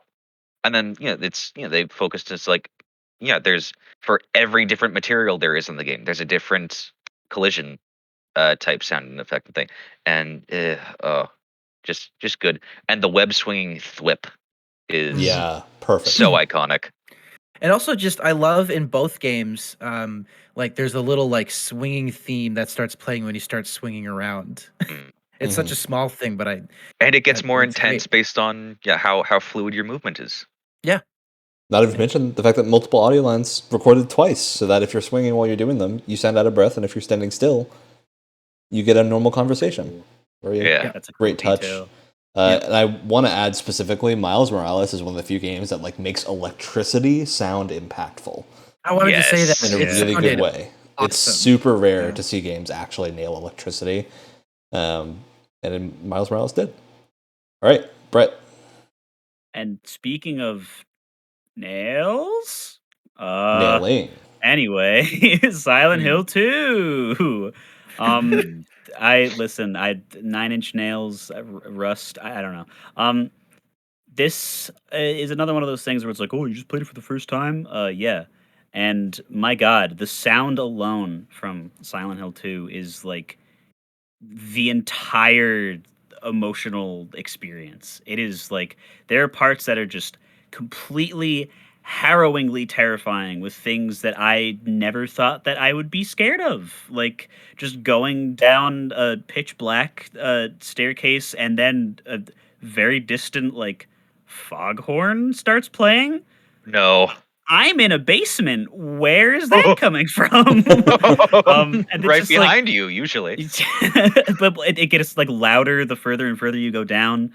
Um, it's just like the noises some of the creatures make are just like I don't even know how Akira Yamaoka like got this stuff, man. And the fact that most of it is worked into the soundtrack itself is also just super cool to see like that amount of working together between the sound design and the soundtrack, just because of course it's the same guy doing both. Is just it's really cool, and not a lot of games have that where they just work Yeah. so well in tandem with each other. And there's just so many like actual I mean, we're not talking about soundtrack, but it's not my soundtrack nomination anyway.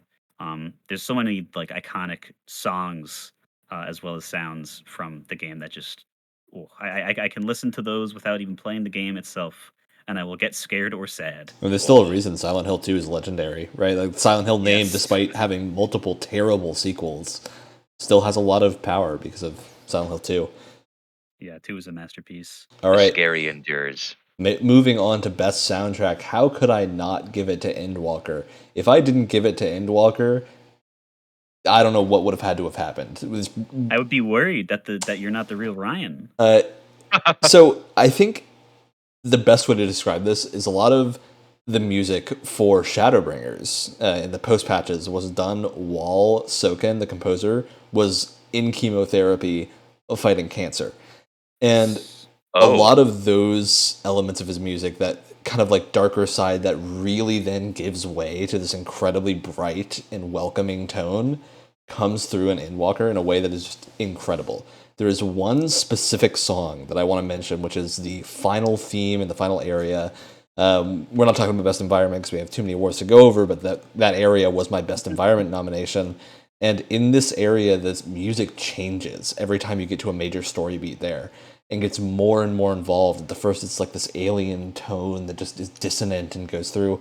Then a melody starts to play. Then you start to hear vocals. Then the full song is revealed, and it's like this entire lyrical track describing your journey, and it's incredible that it just evolves over the like 5-6 hours you spend in that area to become a full like performance track. One of the highlights of any game I ever played. Probably it is one of those moments that I'm going to remember for a very long time, and because it only works because Soken is so good at manipulating music in a way that makes you feel everything he wants you to feel at exactly the right moment. It's bonkers. An incredible soundtrack all around. I don't think there's a single track that's bad, and there are at least 100 tracks on there that are really good. His 14 soundtracks are massive. So, yeah, I think that is unequivocally the best soundtrack this year. Alex? Well, to say something other than that, because apparently I'm wrong, Monster Hunter Rise. Look, I do got to put it out there. Any other picks wrong this year? Monster Hunter Rise. Wow! My first introduction to Monster Hunter music and the song Proof of a Hero, which is forever stuck in my head. It lives there rent free. And for like essentially a cool extended boss rush game, I'd say is a very strange sum of Monster Hunter.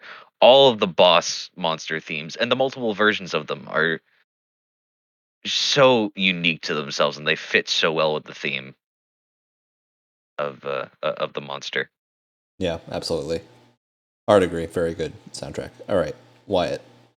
In a weird twist for me, I'm going to give it to Final Fantasy VII Remake.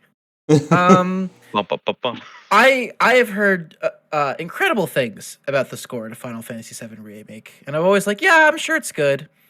And then I started playing the game, and I realized that I didn't get it. Yeah. I didn't understand. No, and to put things into perspective as well, on my Spotify Wrapped, Nobuo Uematsu was my most listened to artist. That's insane. What? Wow. Well, actually, that's not true. Second, but still, Still, That's yeah. still impressive. that's because I listened to way too much Gorillaz last year. Anyway, I just I listen to video game music if I'm like walking around, if I'm doing work. I mean, I put it on while we're doing the podcast too, right? And it's always there, and it's I'm always listening to it. And there are just some tracks on there, like the Scorpion Sentinel or the Airbuster boss fight song, where it puts a smile on my face. Yeah. And I'm Something like, just how? hits you. Yeah, it just it hits you like a freaking freight train in the best way possible, and it's incredible, and it's great because there's 8.5 hours of it. Yep. And that's mostly just let the battles begin about 50,000 times, but I'm totally fine with it. I mean, welcome to Final Fantasy soundtracks. I don't know how Yeah. Final Fantasy has always, like, they have not had a bad composer in a mainline Final Fantasy at all, even though they've done, like, many different composers. It's one of the few redeeming qualities about 13. It's the soundtrack's really good. Soundtrack. is so The best good. way I can describe a lot of like the faster paced action like oriented tracks for this is like, imagine watching like a car chase scene, a really really well done car chasing with like really good shots and cinematography, and the editing is on point, so you get this like certain rhythm and you get really really excited. That's the only way I can describe it, and just how satisfying it is just to Yeah. listen to it. Yeah. It's like Baby Driver. That's exactly what I was picturing. Like, Yeah. take any of those things from Baby Huh. Driver, and it has that kind of like super satisfying just pace to it. All right, Brett. All right, I keep repping it because it needs to be repped, but the soundtrack for Near Replicant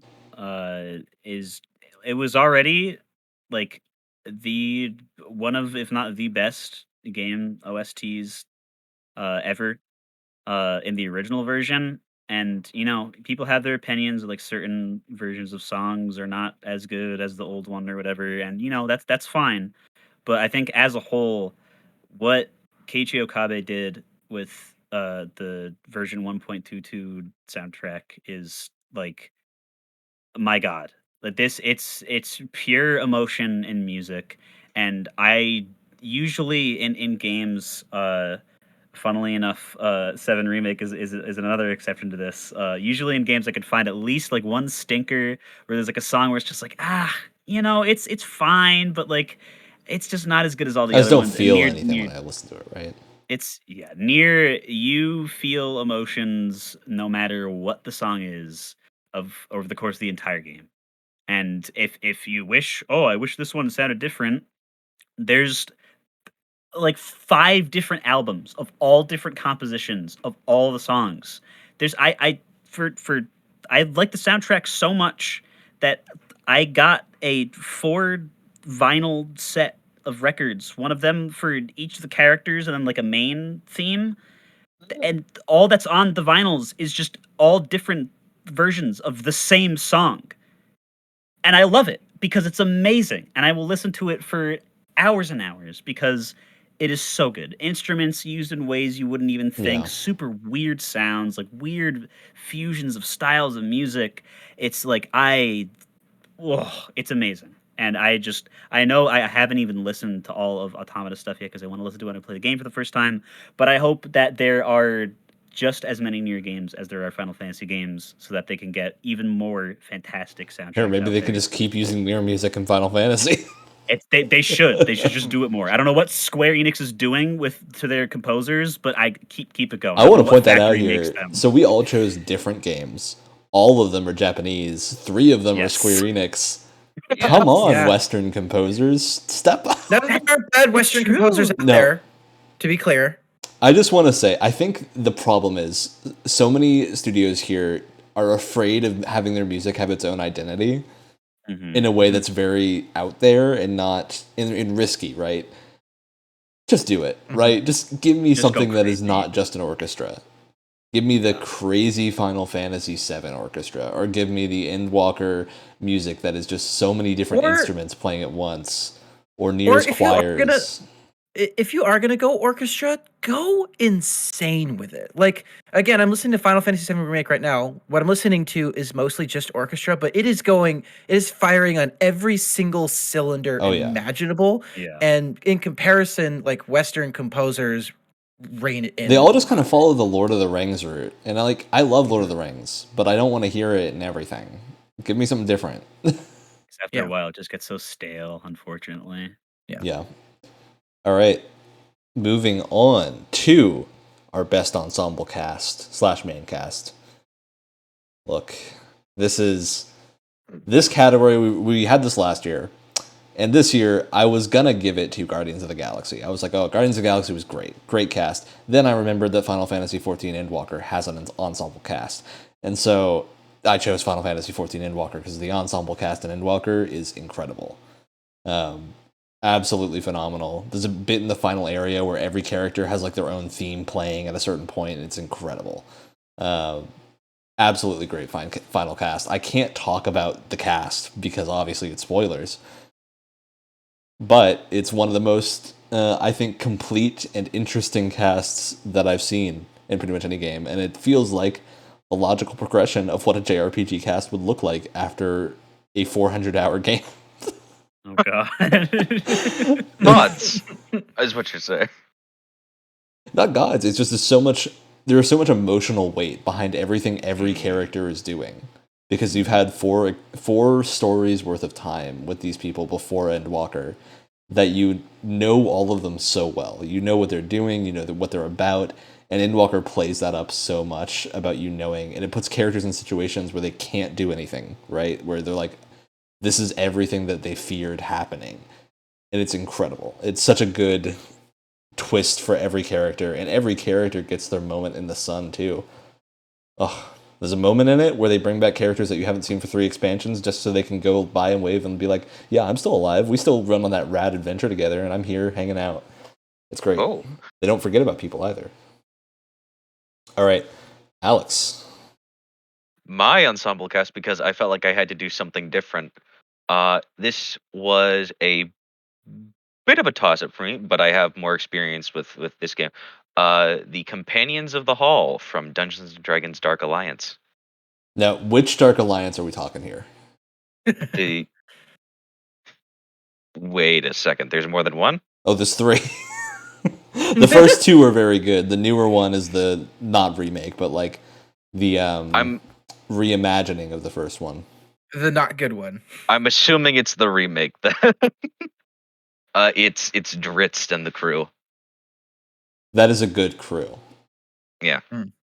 I felt like I felt like I kind of a little bit had to choose them because there's more established characterization going on with them rather than what would have been my other pick, which was your party in Baldur's Gate 3.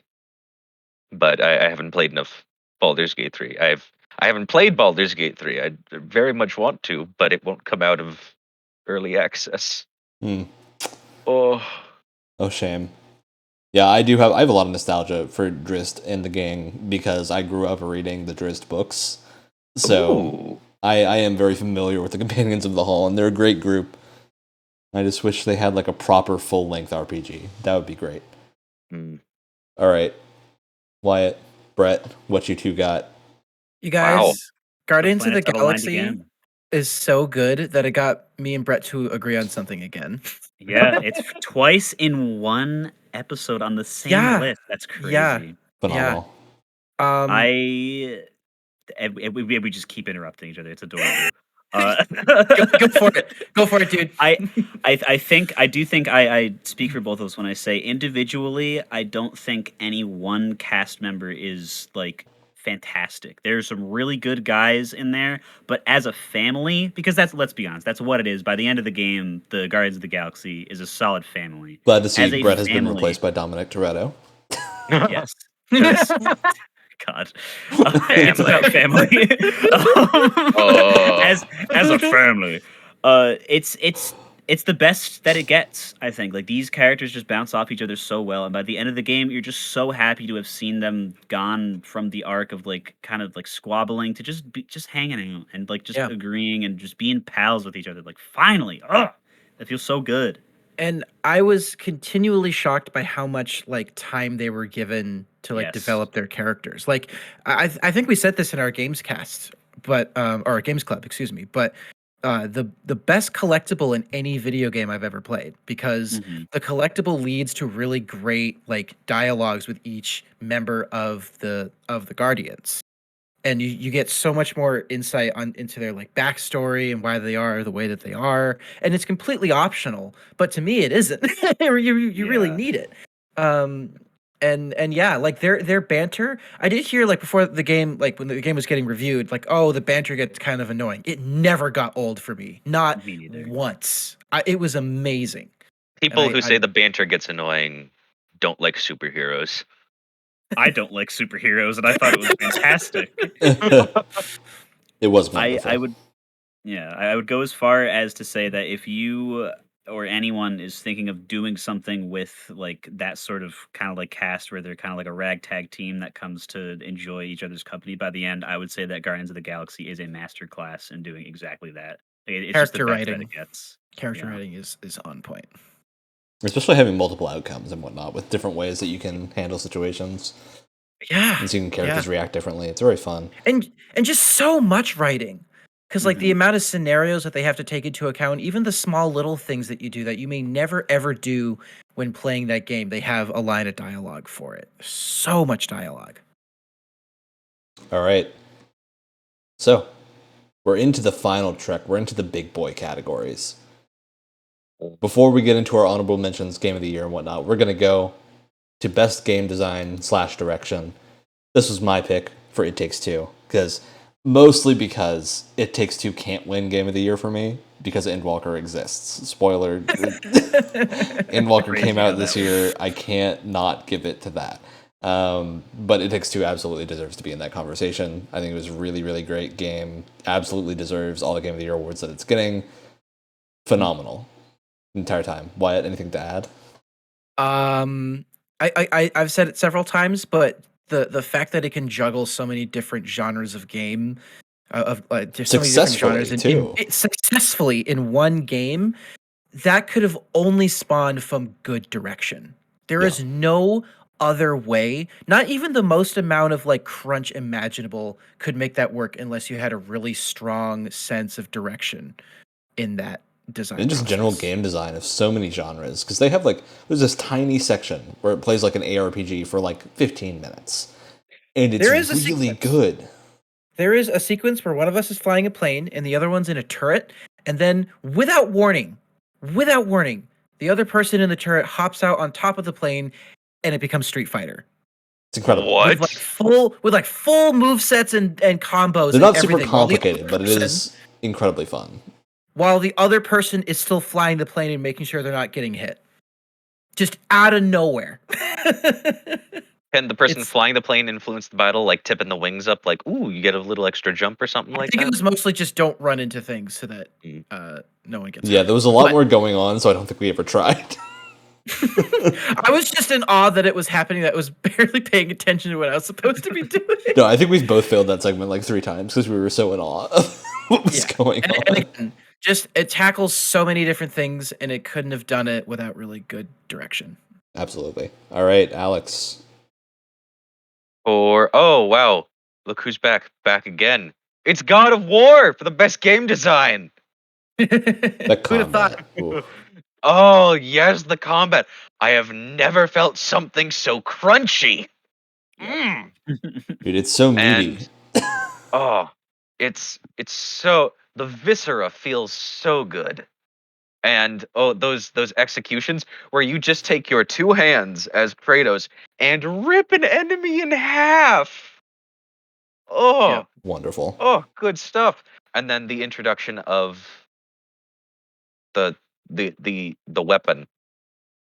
I don't know if I can say more Yeah, than that. don't spoil anything further, but there are 2 That's very exactly good what you're talking weapons about. in Yeah. God of War.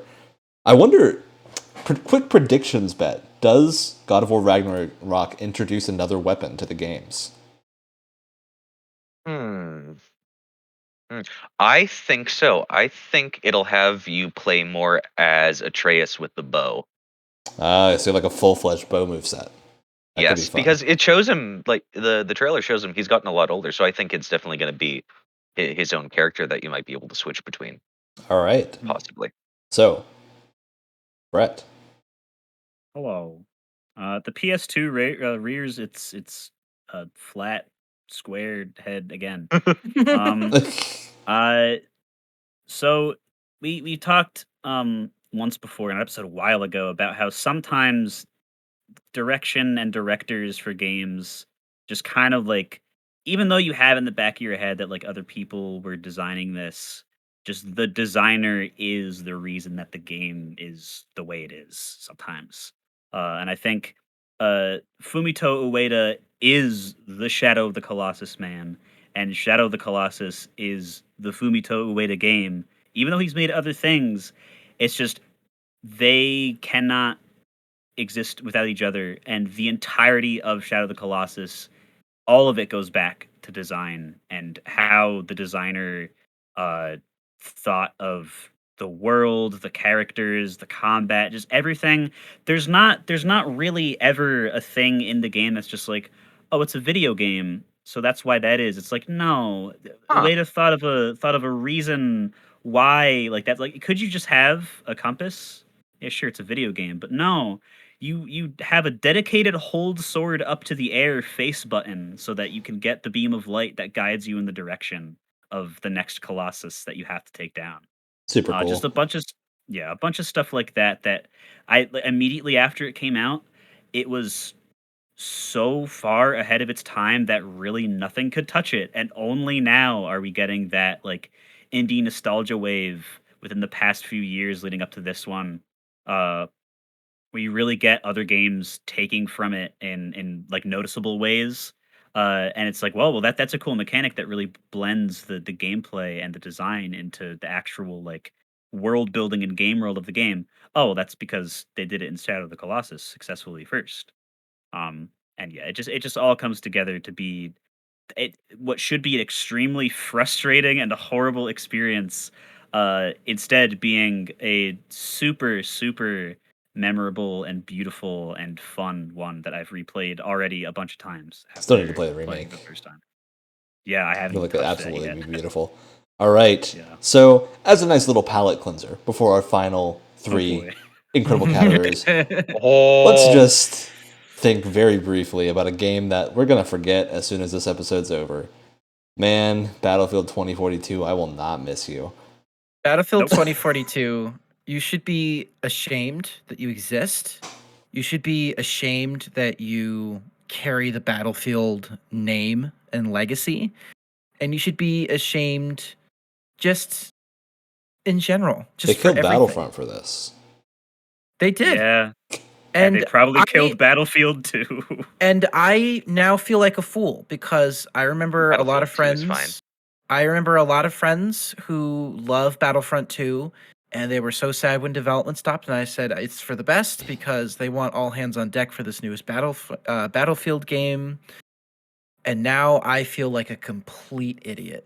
All for nothing. All The hands Such a did shame. nothing. for nothing. Such a shame. All right. Well, Alex, what else is a shame?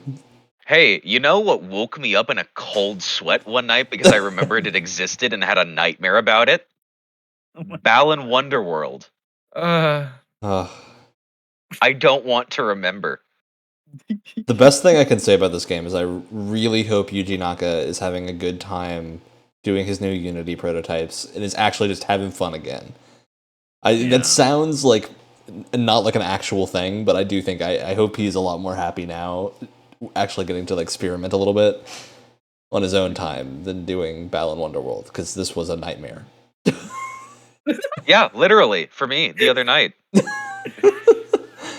Brett, why don't you tell us what else was a nightmare? Too many hats. Okay. Now, before you leave, when I say the thing that I said that I'm going to say, because people probably will get very angry, I don't have anything to say before I say what I have to say. I wish that I could remove all prior expectations and knowledge and everything about Metal Gear Solid 2 Oh, and just be able to as if reborn with new brain and new hands and new PS2 controller to play without any other knowledge of what games should be. The snake trick Because gotcha. the narrative of this game is like it's like you mix all the colors together on the paint palette and all that comes out is blech. But the like philosophical implications, the things between the lines, the things that everybody talks about being great for Metal Gear Solid 2, I would agree with. Those are some very cool, big, heady topics. But they're talked about by what feels like a 10-year-old's research paper. Oh. And in a game that really feels like it plays from its time. Metal Gear Solid 3 did not feel like that. It still feels great. Metal Gear Solid 1 is another game that I played for the first time very recently. It feels way past its time in terms of gameplay. That game feels great. This, I understand, it's cool, there's detail, but when I'm going through the tanker and Snake decides to randomly sneeze and I have no control over it and it just botches the entire operation, Oh. I don't care that detail was there. is that a real It's thing? dumb. Yes. Yes. It's a real It's thing. stupid. Oh my god, Is my that's awful. least favorite part of this game. I may not agree with you on most of the points you have, Brett, but I can respect them. Let it also be Thank known you. that right next to his, because we're all looking at a spreadsheet here, right next to Metal Gear Solid, he said, but also Battlefield 2042. Yeah. Because I wasn't sure. I had a feeling. I felt this out immediately when Rand sent it. I was like, you know what? Maybe I don't have to out myself as being wrong this once, and I could just You say should the have objectively known. right thing. You should have known I was going to put it down because I've risked F-bombs on our podcast. Talking about this game and how much I hate it. I Yep. haven't played 2042, so I don't have to worry about remembering it. Never Good. do it. Very good. Never do it. Yeah, rough game, rough situation, not so great. All right, and important note: games you most want to forget could be a positive category. Maybe it could be the spin of Yeah. You want to play this game again for Ah. the first time, right? Oh yeah. But Battlefield 2042 was so rough that I could not do that to a good game. It's like torture on Guantanamo Bay to play that It's game. Like, that's what it's a going to be used for. loathsome, disgusting piece of garbage. And on that note, let's go to talk about games that aren't loathsome, disgusting pieces of garbage. Yay. Before we give our final two awards, which will be our Game of the Year overall, the best thing that we played in this year, regardless of if it's from 2021, and before we do our favorite game that came out in 2021, we're going to do honorable mentions. So we don't need to qualify more than a sentence about these. Just give like one sentence for each one that you have, just to say why this is a thing that maybe you didn't give it any awards, but you feel like it would get one if there wasn't something that was just slightly better, right? So for me, those games are Severed Steel, excellent FPS. It just suffers from being super short and having a very low budget. Metroid Dread, phenomenal game, just didn't fit any of the categories better than Final Fantasy. Chorus is a really interesting, like almost triple A. Corvs. Thank you, Wyatt. Almost triple A Every space time. game that I think I just want more of because I really like space games. And Psychonauts 2. I mean, Psychonauts 2 is probably the best game that's barely on this list because, there's other games that were really good. All right, Alex. I forgot I could do multiple, and I know you guys will disagree with me on this. The Game Pass game that I chose first, or that I did for our first thing, or first round of that stuff, Carrion, the reverse horror game where you play as the big Pepto Bismol worm man. Alex, you're allowed to like things. It's okay. Yeah, I think we weren't overly negative. Just like it's easier to talk about negative things than just talk about positive. It was just me, but I also understand it's a personal thing, and and that's just me, and it's objectively a very well. Well, speaking of just you, Wyatt, what are your honorable mentions?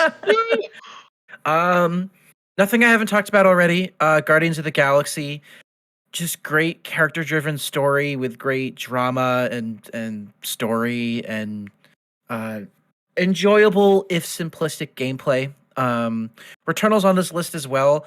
I feel very great about the fact that I like Returnal because I don't like hard games, and this game absolutely kicked my butt, and I came out the other side feeling relieved. Not because it was over, but because I finally beat a hard game. And I was Wyatt, you now understand the enjoyment of Dark Souls.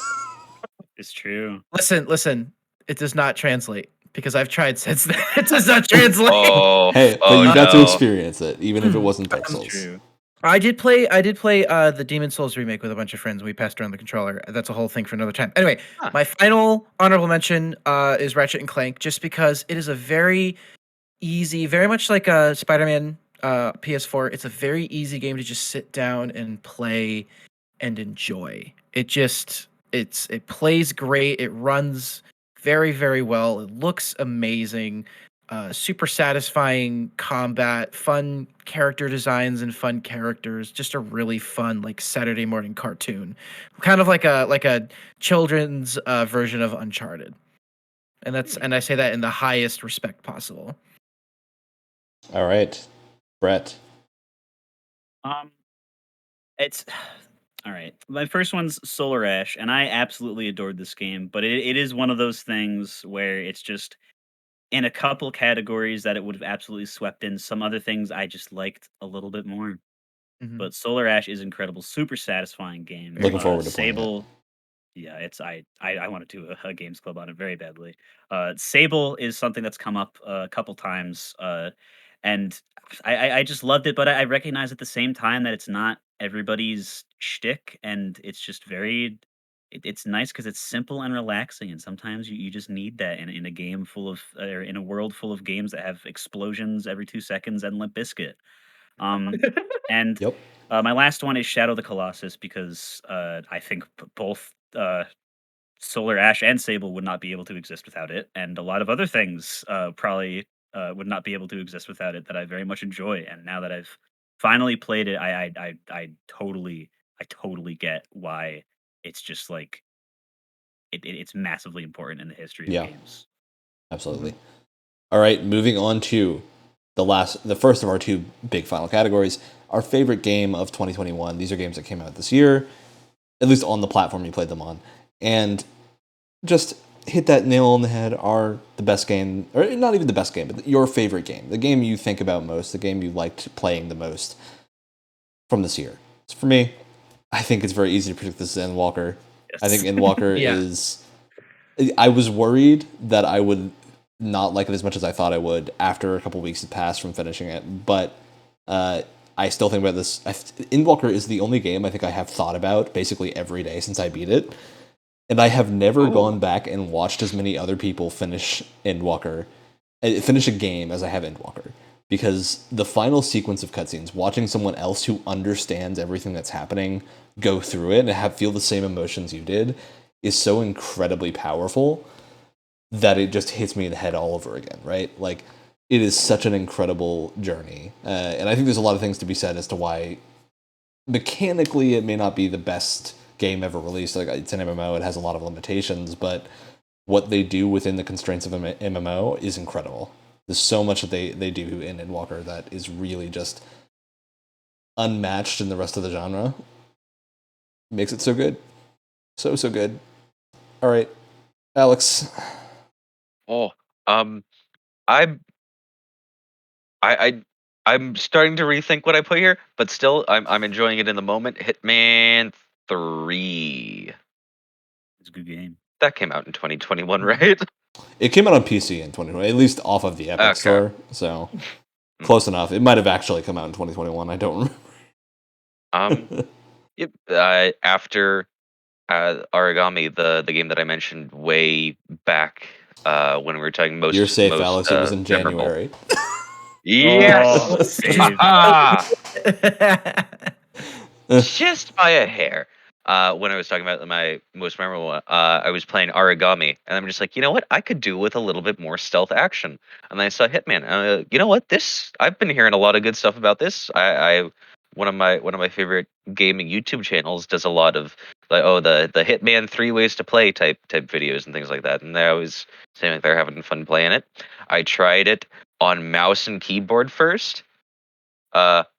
Would not recommend that at all. It's absolutely awful to play on mouse and keyboard. Plugged in a controller, I'm having the time of my life. Um, just assassinating targets left and right, and in those very fun, creative ways, discovering all the different opportunities, figuring out the best way around maps. Very fun stuff. All right, Wyatt.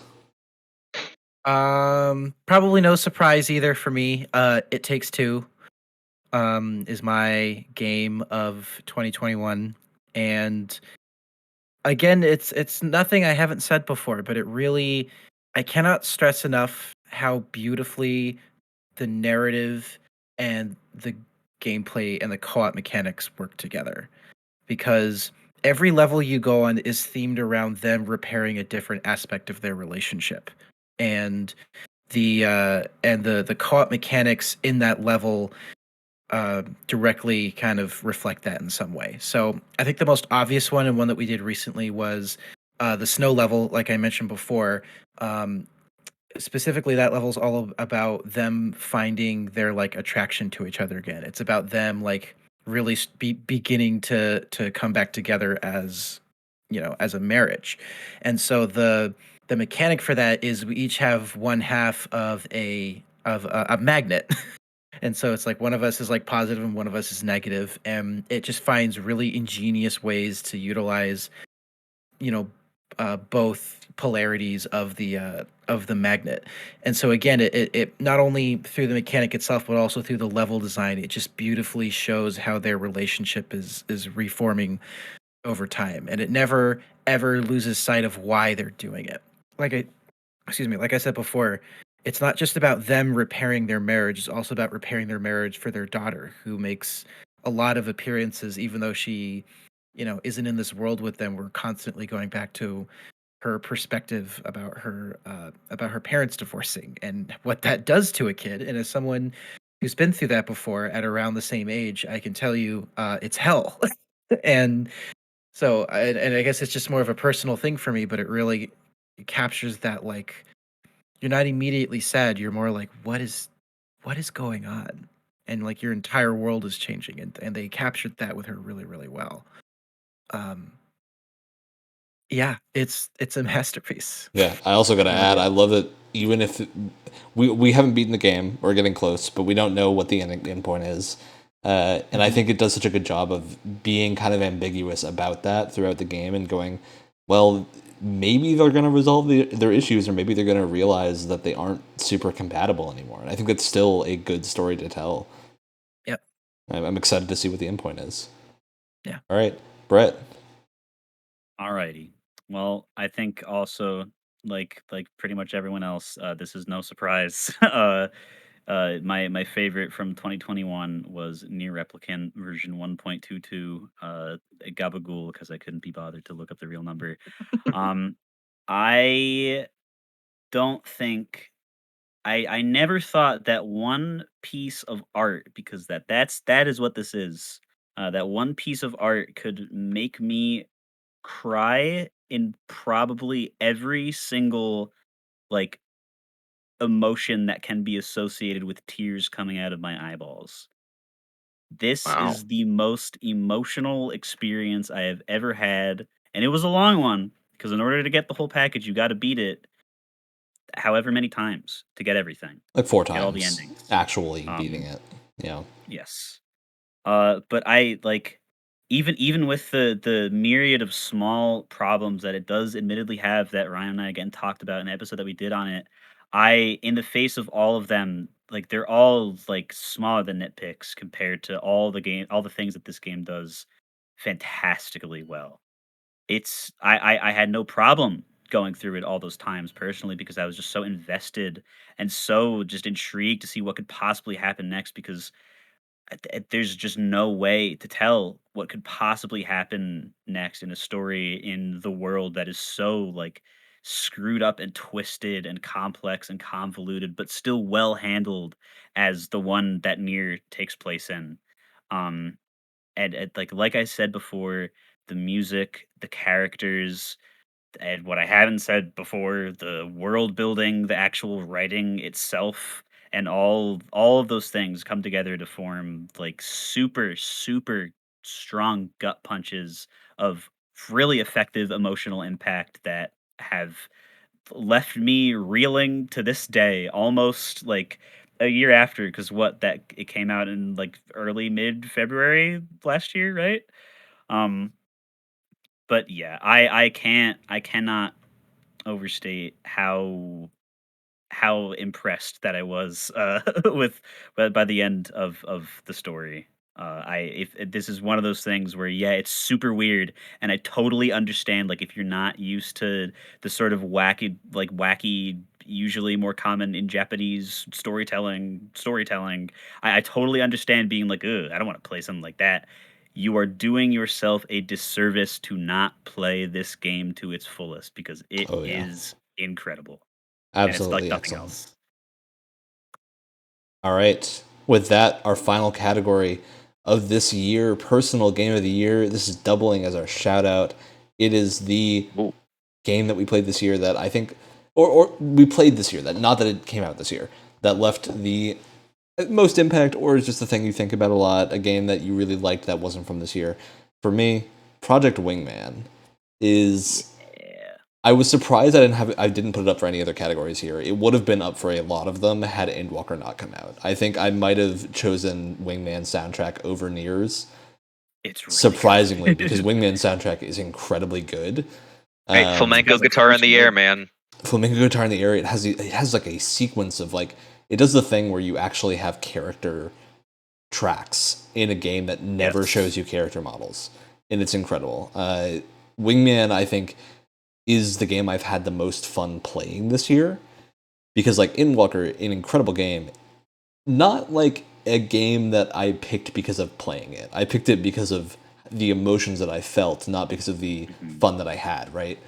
Even though I did have a lot of fun, Wingman is just like I keep Wingman installed just so I can occasionally go play Mission 11 again because that mission is so fun, right? Guns.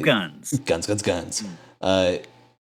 The entire game is just like a love letter to this niche subgenre of action games. and I think it's so beautiful because it works so well.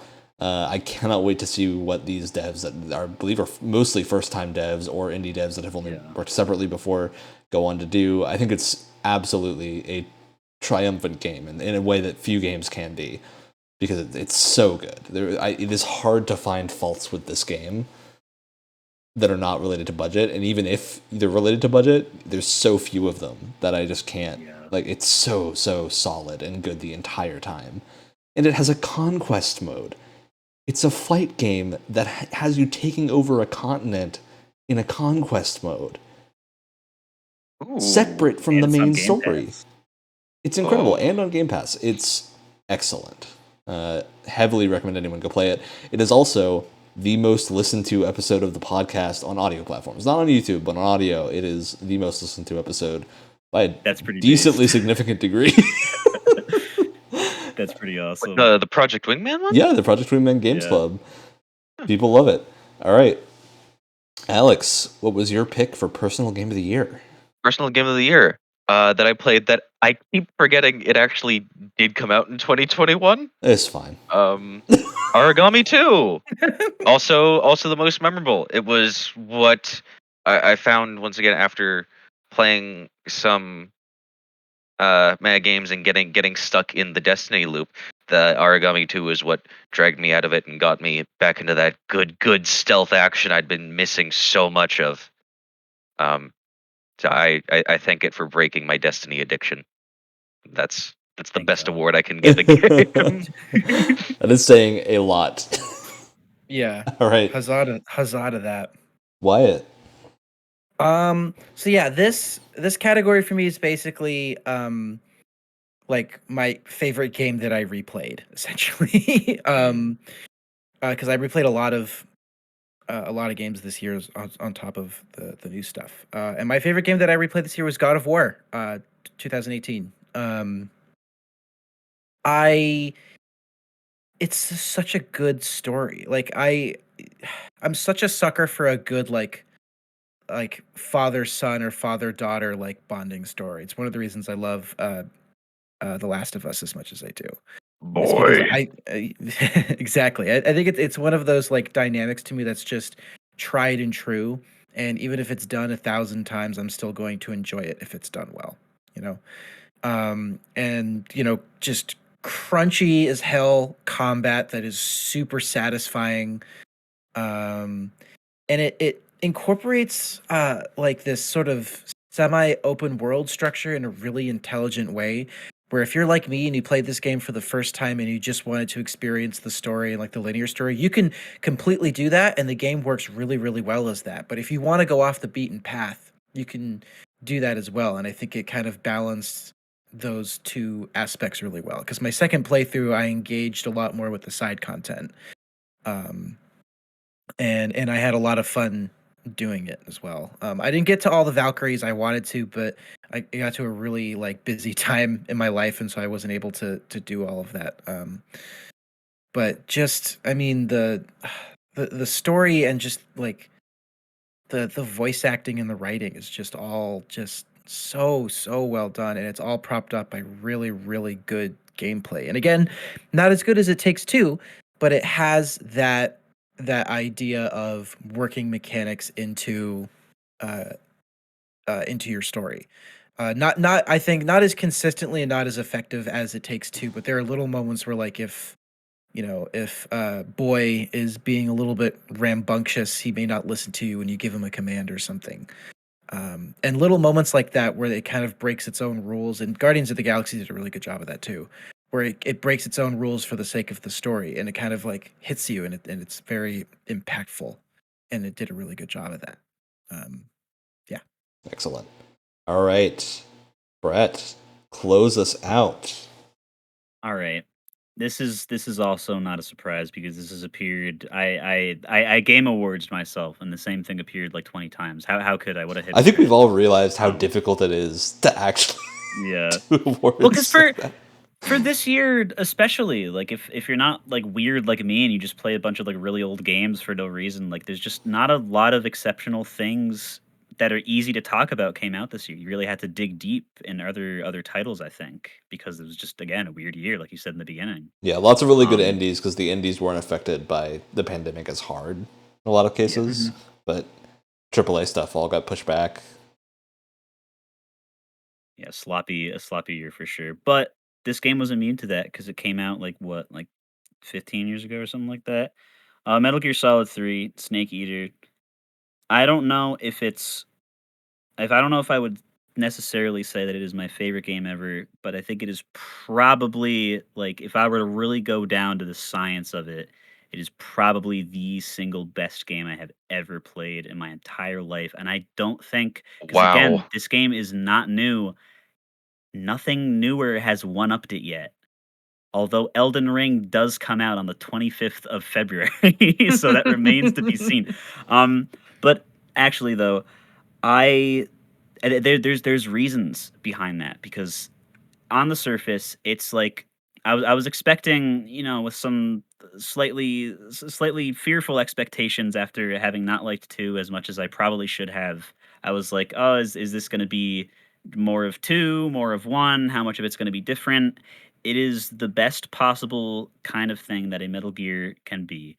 It has that, base, of course, stealth gameplay, but beyond that, it doesn't, like, push you into any like tunnel of no, this is how you're supposed to do this level.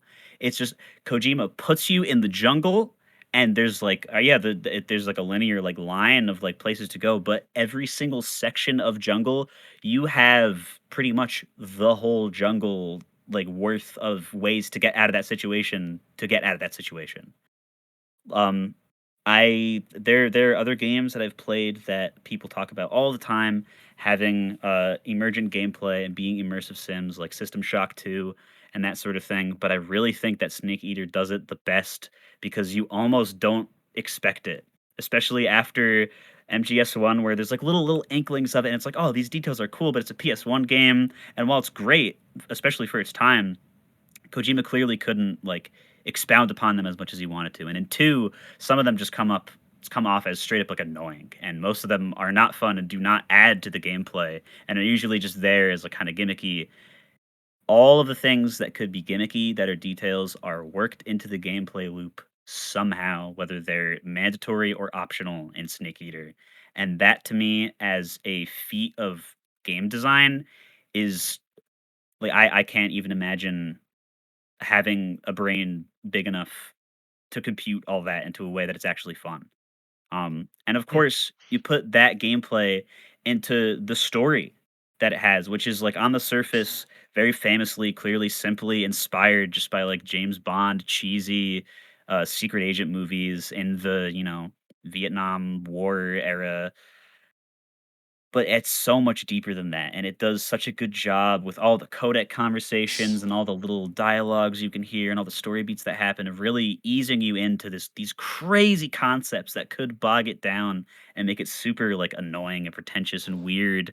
But it I don't know, it toes the line between being that artsy fartsy annoying game and just being just really fun to run around and unlock the secret ape escape capture mode, the subsistence version, and just captured apes because you can.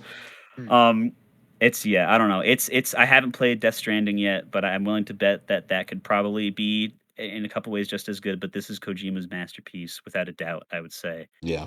And this is even more than any other game that I have mentioned. If you have not played this game, you are really doing yourself a disservice The if you best have thing not at about least tried 3, Snake it Eater. stands alone very well compared Yes. to every other game in the franchise because it is the starting point. So even if you haven't played the other Metal Gears, I think you'll still get a lot out of playing 3. Great game. No, they just need to put it back up on the online stores because they Just took it I down. just want to be able to play the Metal Gear games on a modern console. That's all I want. Please. Well, that's been my problem, right? Because I've always been like passively interested in trying the older ones, and then it's the same thing with Zelda. Where it's like, well, where do I go Well, I think 1 Yeah, and outside now of you have getting the 2 more original options. hardware? 1 and 2 are very easy to play on either PC or most of the things have a port of 1 and 2. 3 is much harder to find. and then 4 is only on PS3, Only on the PS. and then 5 is like everywhere because it was in the modern era. So Yeah. you have like Multi-platform. 3 and 4 are the ones that are very hard to find and track down. And then there's Twin Snakes, which everyone tells me don't play. No, it's fine. It just don't expect You the rest should of the play- games to be like it. Yeah, you should. If anything, play it after you played the original one. That's what so I'm that planning you- to do, is play the original, then Yeah. play Twin Snakes and kind of compare and see what the differences are.